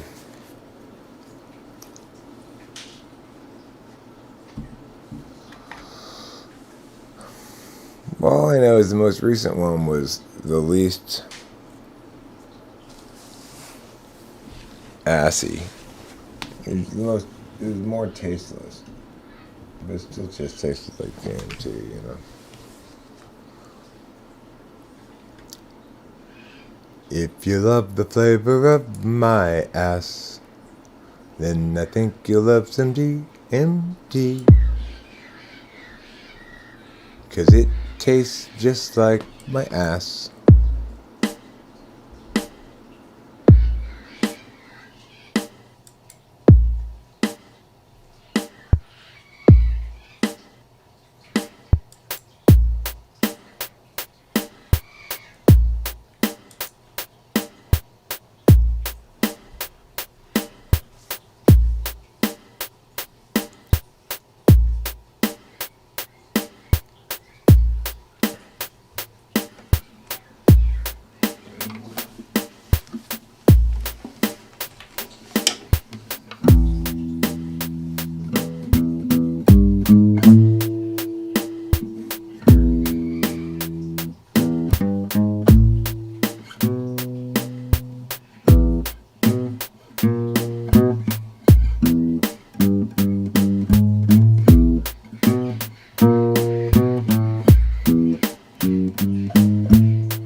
what I like about this beat is it's steady. That's a steady beat.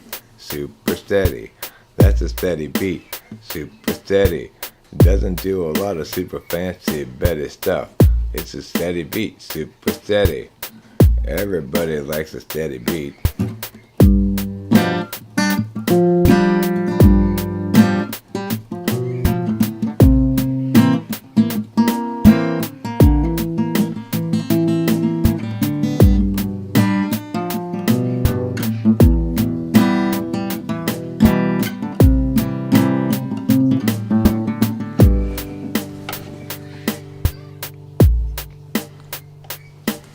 It looks like the microphones are still a little hot. It looks like the microphones are still a little hot. It looks like the microphones are still a little hot, a little hotter than I thought of, a little hotter than I want. Too hot. Hotter than fire. Too hot. Hotter than my ire when I'm angry at somebody about COVID, which makes me super angry, of course. Hey everybody. Let's get angry about COVID.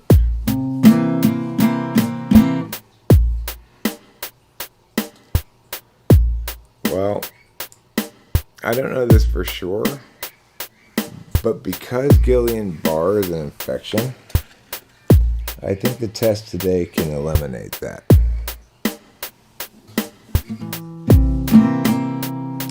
Why so hot? Why so hot? Come on, microphones. Be not so hot. Be less hot.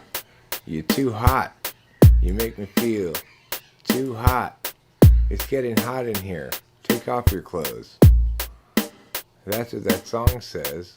It's getting hot in here. Take off your clothes. That's what that song says. You know that song.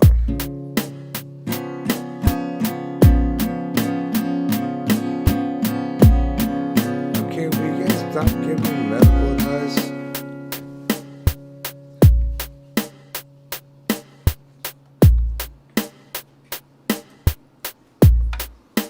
It's not just that misunderstood. I read a whole shit ton of her test results. I'm not gonna go over it again. I don't need a whole lot of medical advice from a bunch of random people. Some of it's helped and I learned quite a bit, and that was nice, but now I need to just wait and see, because there's additional information I'll attain any day now, today. In fact, I'm sure I'll attain information additionally.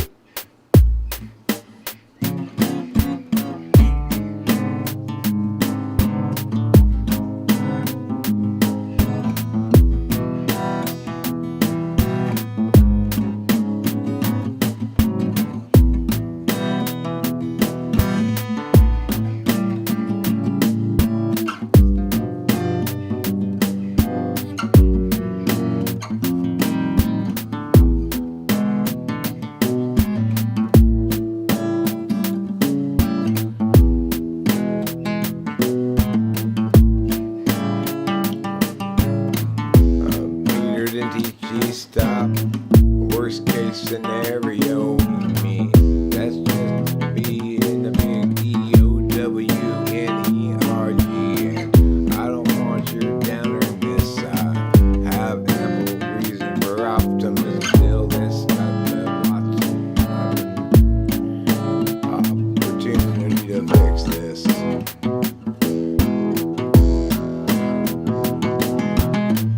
Foremost, have faith.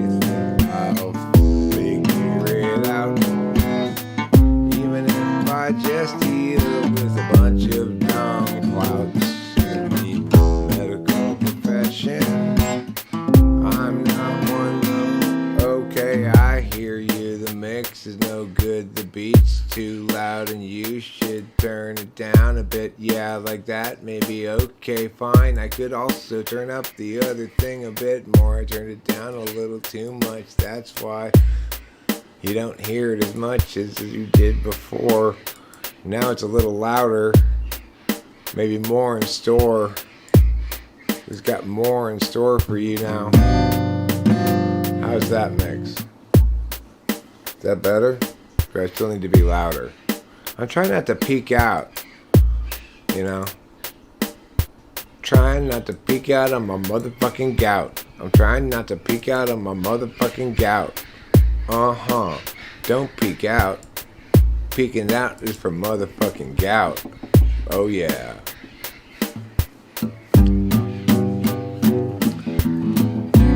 I'm not discounting any gay's a miracle.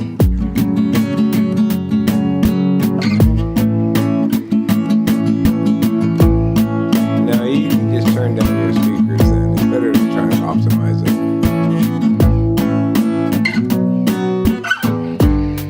Okay, let's see what song goes with this beat.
That's a good guitar rhythm going on that, you know.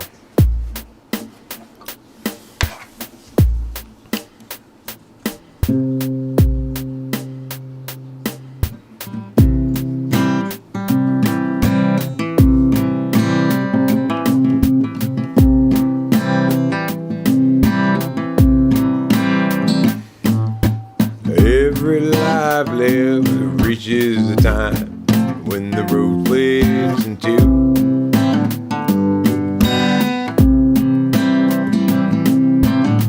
When I'm there with times of despair, times when it's hard to feel good, that's when I look for my sack full of solvency and that satchel of helpful goods. Satchel of helpful goods. Satchel of helpful goods. Satchel of helpful goods. Satchel of helpful goods. Satchel of helpful goods. Satchel of helpful goods. That beat doesn't really go with that song, but I thought I'd see how it sounded anyway.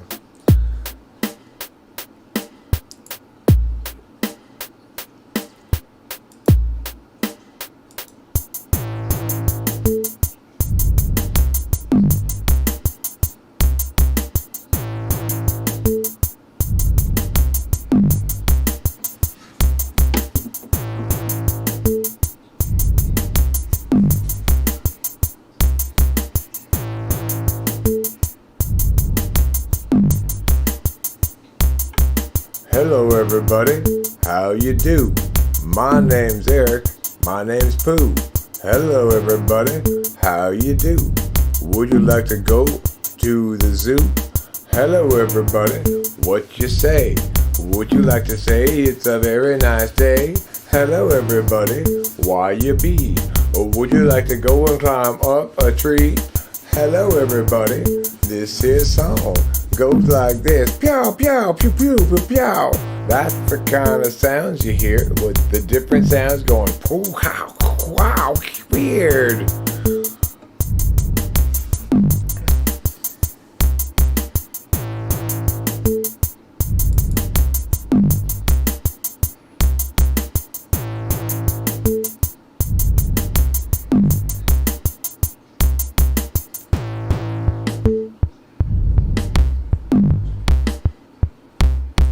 Sometimes it's nice to drop the hats, then the beat just rolls like that. Feel the bass so fat and the thunder rolling underneath that. Sometimes it's nice to drop the hats and just let the beat just roll like that, with the kick and the snare and the what's that? It's a thunder over there. I said, yeah, sometimes it's nice to drop the hats. Just have the beat just be that with the drums and the kick and the snare, plus a little bit of thunder where, yeah, sometimes it's nice to drop the hats, but sometimes it's nice to bring them back in, like, yeah, why not? Let's bring them back in. Let's see what they had to say this time. I could drop out this, and I could drop out that. I could drop out this noise and make this a fact. I could take this bass out entirely, and then you just have drums with hi-hat and kick, see? Wait, there's a snare somewhere, you're saying? I can hear it up there. Yeah, there's a snare somewhere, you're saying? I can hear it up there, and you're not lying. You can hear it up there. It's a snare. Going pow, piggity pow. Pow, piggity pow. Pow, piggity pow. Pow, piggity pow.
You're not a boy.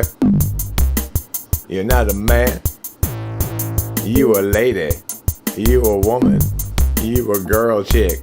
You not a man. No, sir. You not a man, you're a man.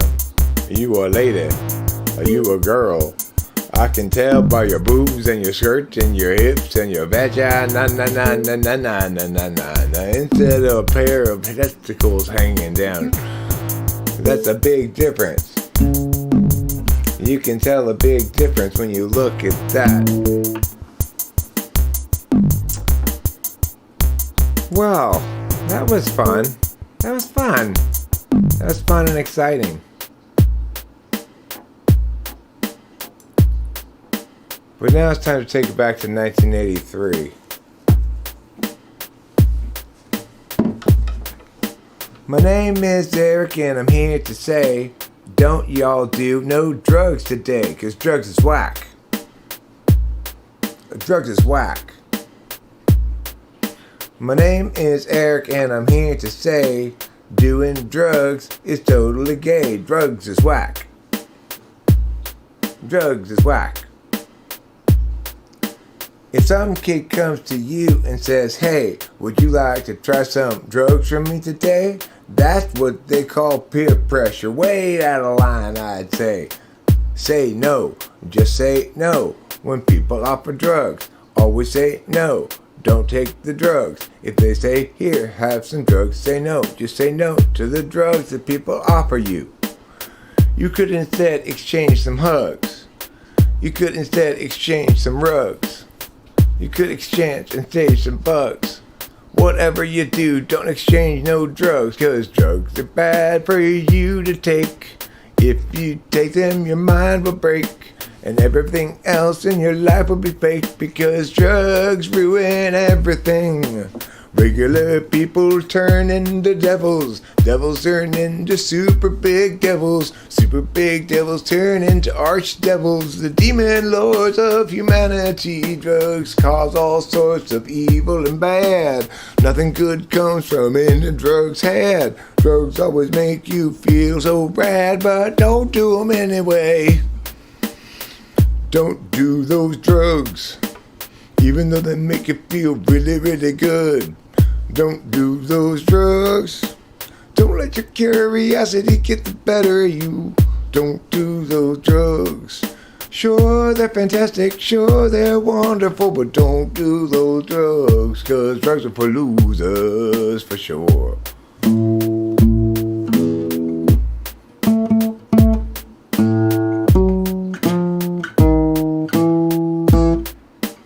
Drugs are for losers. Winners never do drugs.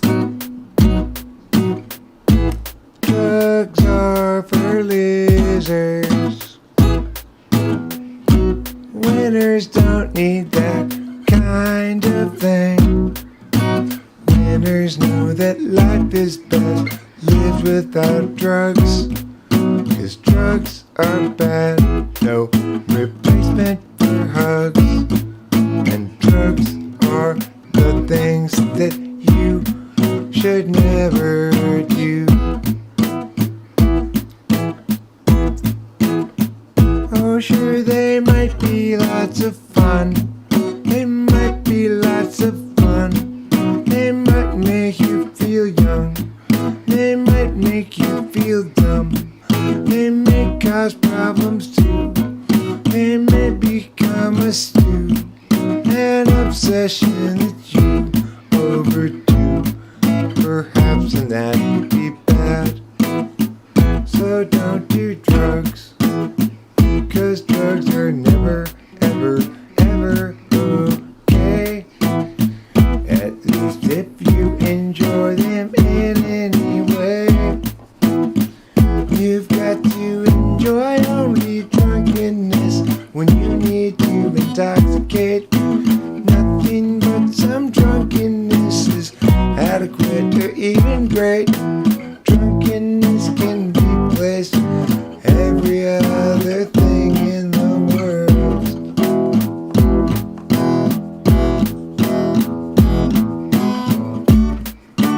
Drugs are a last resort of desperate thugs and horrible reporting people living in ghettos and slums. Drugs are a sure indicator of a life wasted for later and forever because of their poor choice to do drugs. You might feel sorry for them. Instead, kick them in the face, 'cause what a bunch of losers those drug users are.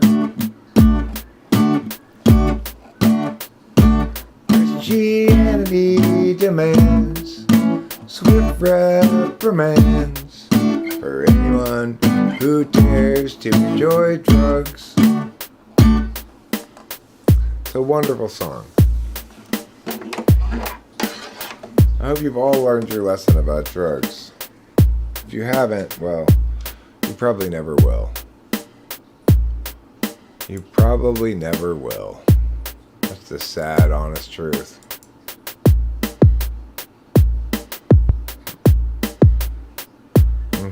That's the sad, honest truth. Okay. So, you know, that was pointless. But mediumly entertaining.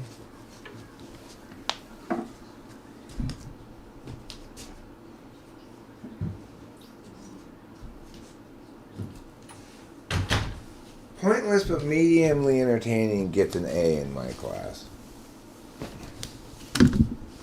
You know, you don't have to get past mediumly entertaining to get an A in Eric's class where he grades himself.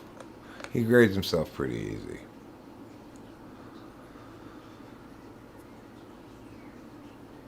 Thanks, misunderstand. Your name's a pun. Are you misunderstand? Or do you misunderstand? That's wherein lies the hilarity.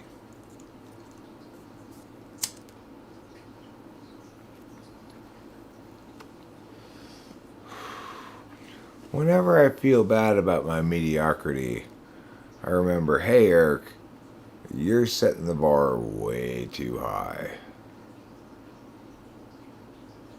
You know, not repulsive, that's fine. Not repulsive is a fine standard to meet. Hey guys, I achieved non-repulsiveness. See? 2 people are still here. I didn't repel everybody. I'm not the snare to your snails. Remember snare? Any of you guys put snare on your gardens? If not, have they been devoured by snails? When I was younger, my mom used to put snare around the tomato plants. They're these little pellets that snails get on and it kills them.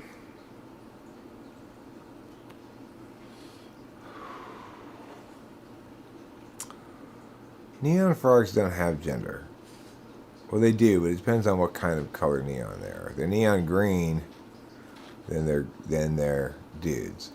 If they're neon pink, then they're chicks.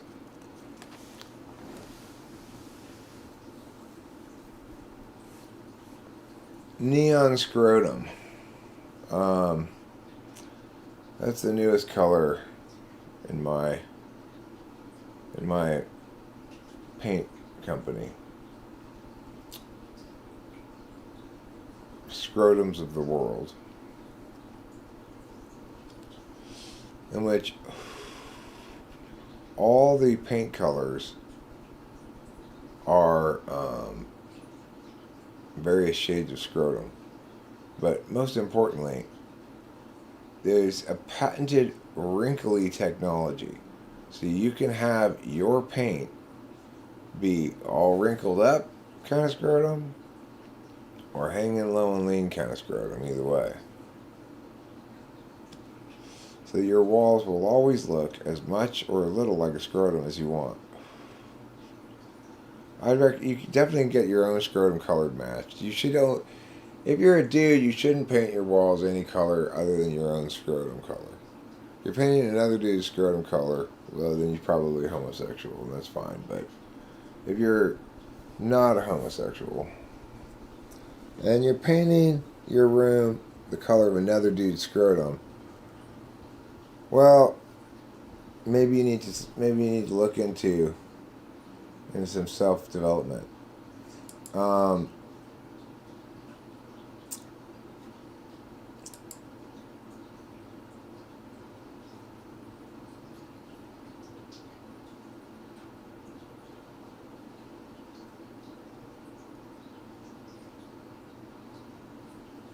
Vanilla Ice, and I'm here to say I'm vanilla in an icy way.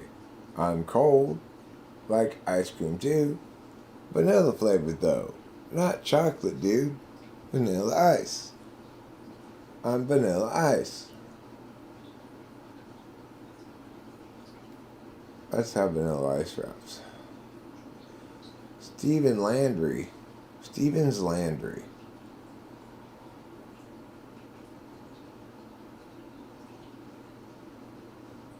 Stevens Landry is a pretty good name.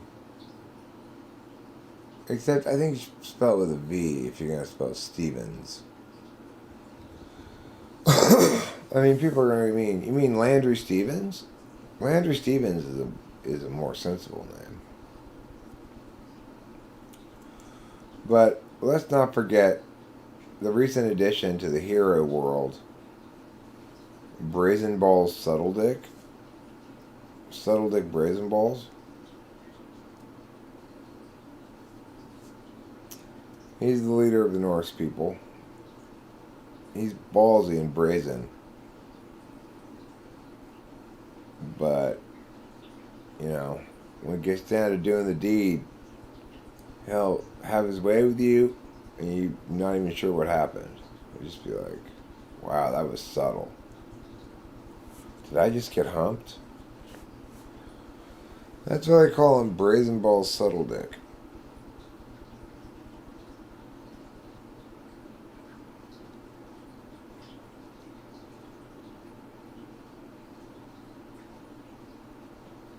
Of course, his foil is the opposite, which is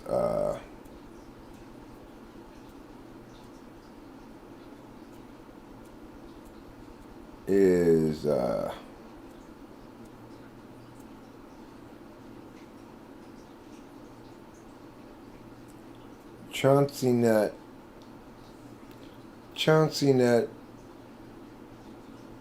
Pesterpine. Chauncey Nut Pesterpine.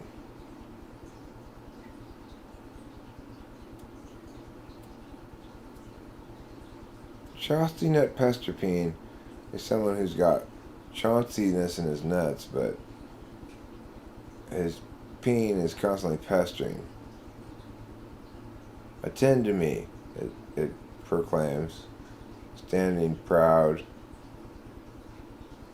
But he can't ever say anything because he's got Chauncey nuts. Chauncey nut.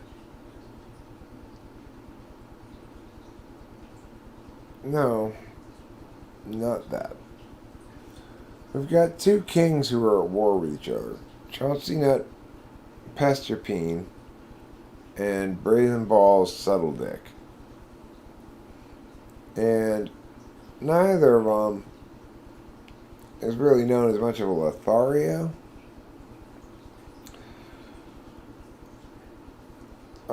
Chauncey Balls Pesterpine is always getting girls going, ew, no, even though he doesn't say anything because he's shy, but he's always got a boner, you know? Whereas Brazen Balls Subtle Dick is always getting in like Flynn, but nobody's even sure if it happened. That's how subtle he is. That's why they're at war. They're at war over the title of who's the most Lothario-ish.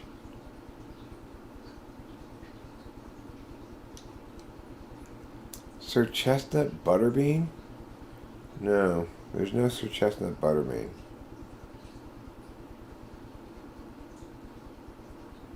There is Lady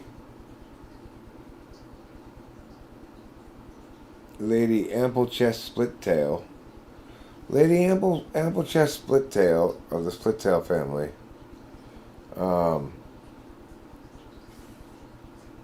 A long line of royal, or, you know, nobles anyway. They're not really the royals. But Ample Chest Split Tail the fourth, she's got an ample chest and a split tail, you know.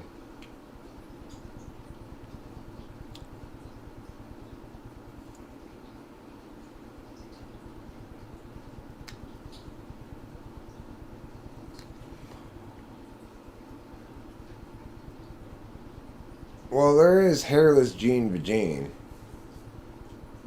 who was like a Mexican hairless. She's a Mexican that the nobles imported from the New World as a slave, but they didn't know they were getting one at the time they got a Mexican hairless.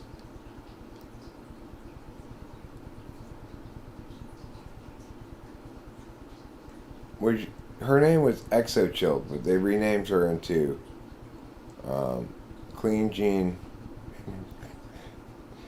Clean Jean Vagine. This is all part of the extended backstory for my feature adult film, Triumph of the Native Peoples, starring Sacagawea. Sacagawea has a backstory that goes along with this, you know.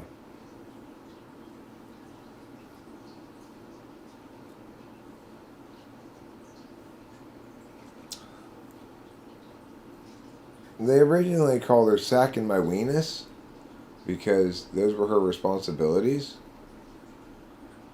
But it got changed eventually to Sacagawea. Long clit, short tit?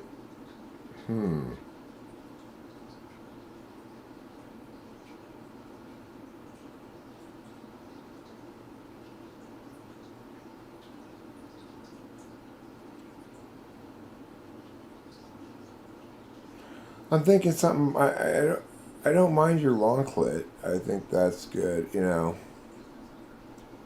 But I'm thinking.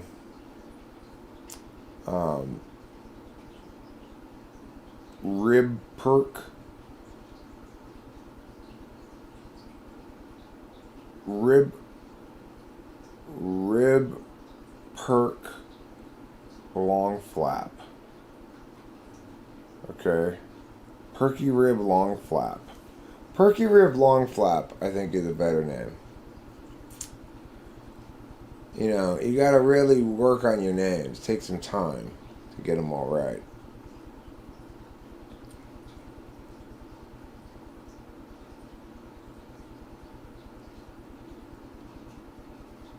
You know, there's Ann Al Wreckage. He insists his name is two words. It's Ann Al Wreckage, but everybody knows his name is really Anal Wreckage. He's got the most direct name.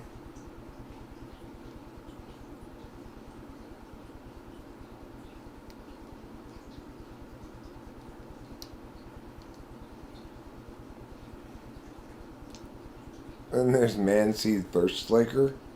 Manseed Thirstslaker is a woman with an insatiable thirst for manseed.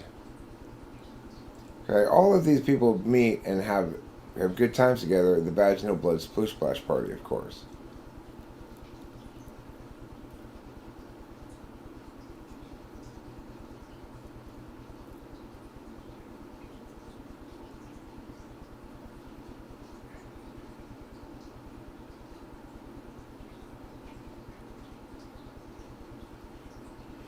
There's Rectum Weary William.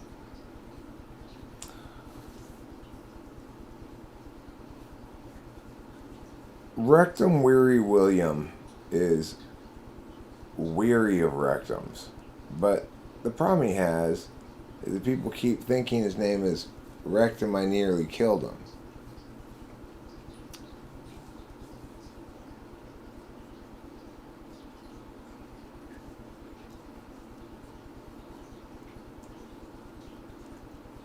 Well, I do think one of the characters should be named Earl Grey. And his primary thing should be he's really into tea, but he only drinks Darjeeling. He's not really an Earl, but his first name's Earl. But he is really a Grey, which is to say an alien. Now there's a character we can put together, right? Now that's a character. That's a character with some meat on his bones.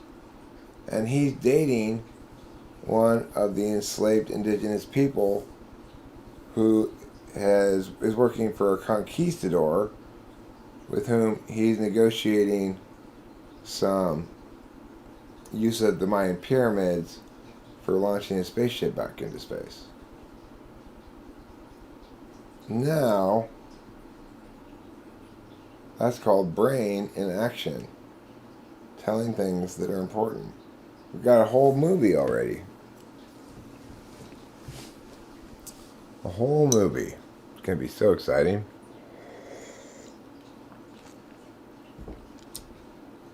There are going to be 3 different characters in the movie named Exochild. but they'll all have different nicknames, so you'll be able to tell them apart. I'm kind of like War and Peace. One of them will be named just straight up Exochill. One of them will be named Xochitl, and one of them will be named Chilt or Chilty.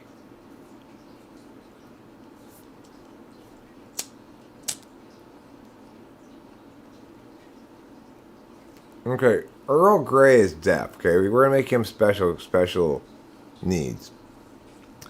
He's deaf, but communicates somehow better than even the speaking characters. Isn't that weird? And Perky Ribs Long Flap is a lesbian. She's a lesbian who's got an insatiable lust for dick. It causes her to be in constant conflict with herself. She identifies as a lesbian because she wants to be in relationships with women, but she only wants to have sex with men. And then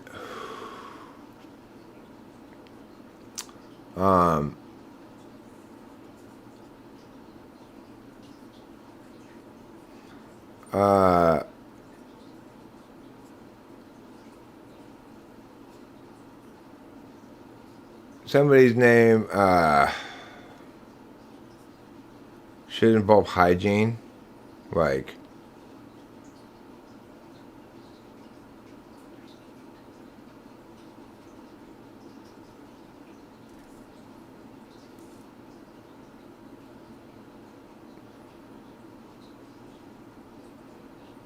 you know,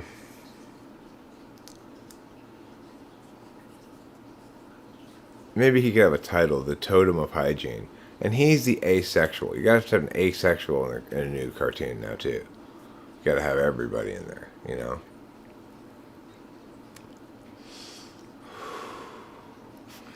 We could include,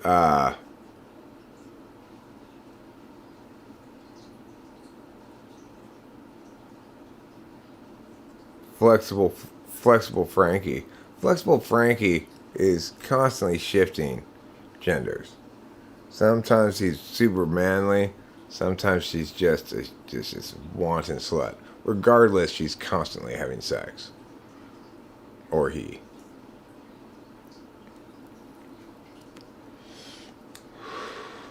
And it's celebrated as a completely healthy way of living.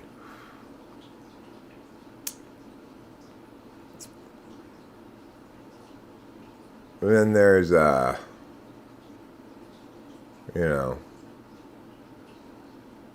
transracial Travis. He's constantly changing races. And every time he changes races, unlike me, he adopts the accent and speaking manners of the most stereotypical form of that race. So, like, when he turns Chinese, he just starts going, ding dong, ling long, ching chong. Put live chat on, Eric. You put live chat on. Maybe you should.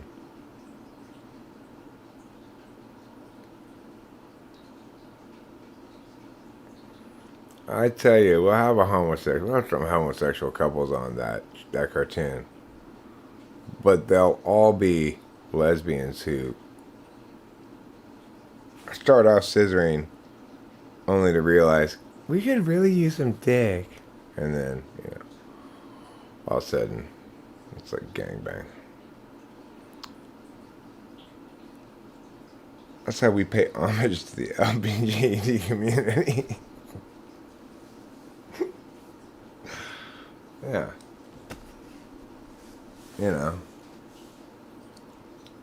We'll have a gay male couple, but we won't ever have to see them kiss or anything. They're just high five. That's how you know they're gay. We'll make subtle references to the fact that they're friends and roommates, But the lesbians will just call them, nymphos. Full blast nymphos. Oh, Elise S. Not for me. Have you thought about my needs? Elise S. It seems to me you're thinking a lot about your needs and not enough about my needs.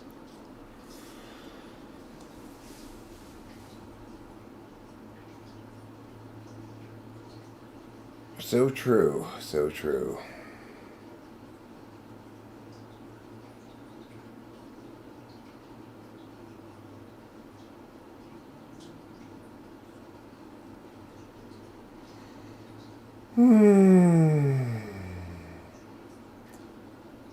Well, I guess it's time to go inside and go to bed and take a nap.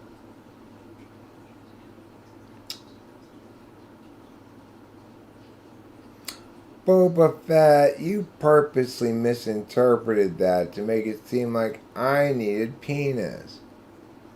No, I'm just saying my fingers and mouth don't like humping as much as my penis does. Words to live by.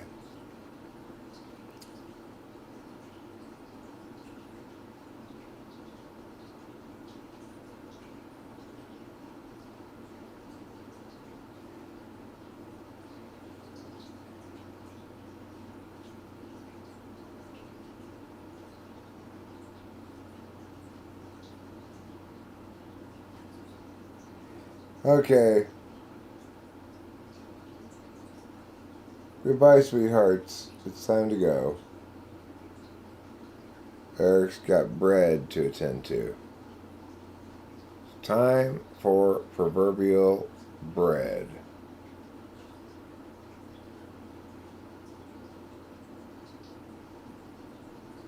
Okay? You know what that means. It's the same thing as bed. Bye, Sean Ryan Barron. Don't forget to eat plenty of something that rhymes with cheese. Anything's fine. Fleas, bees, knees, keys, any of those.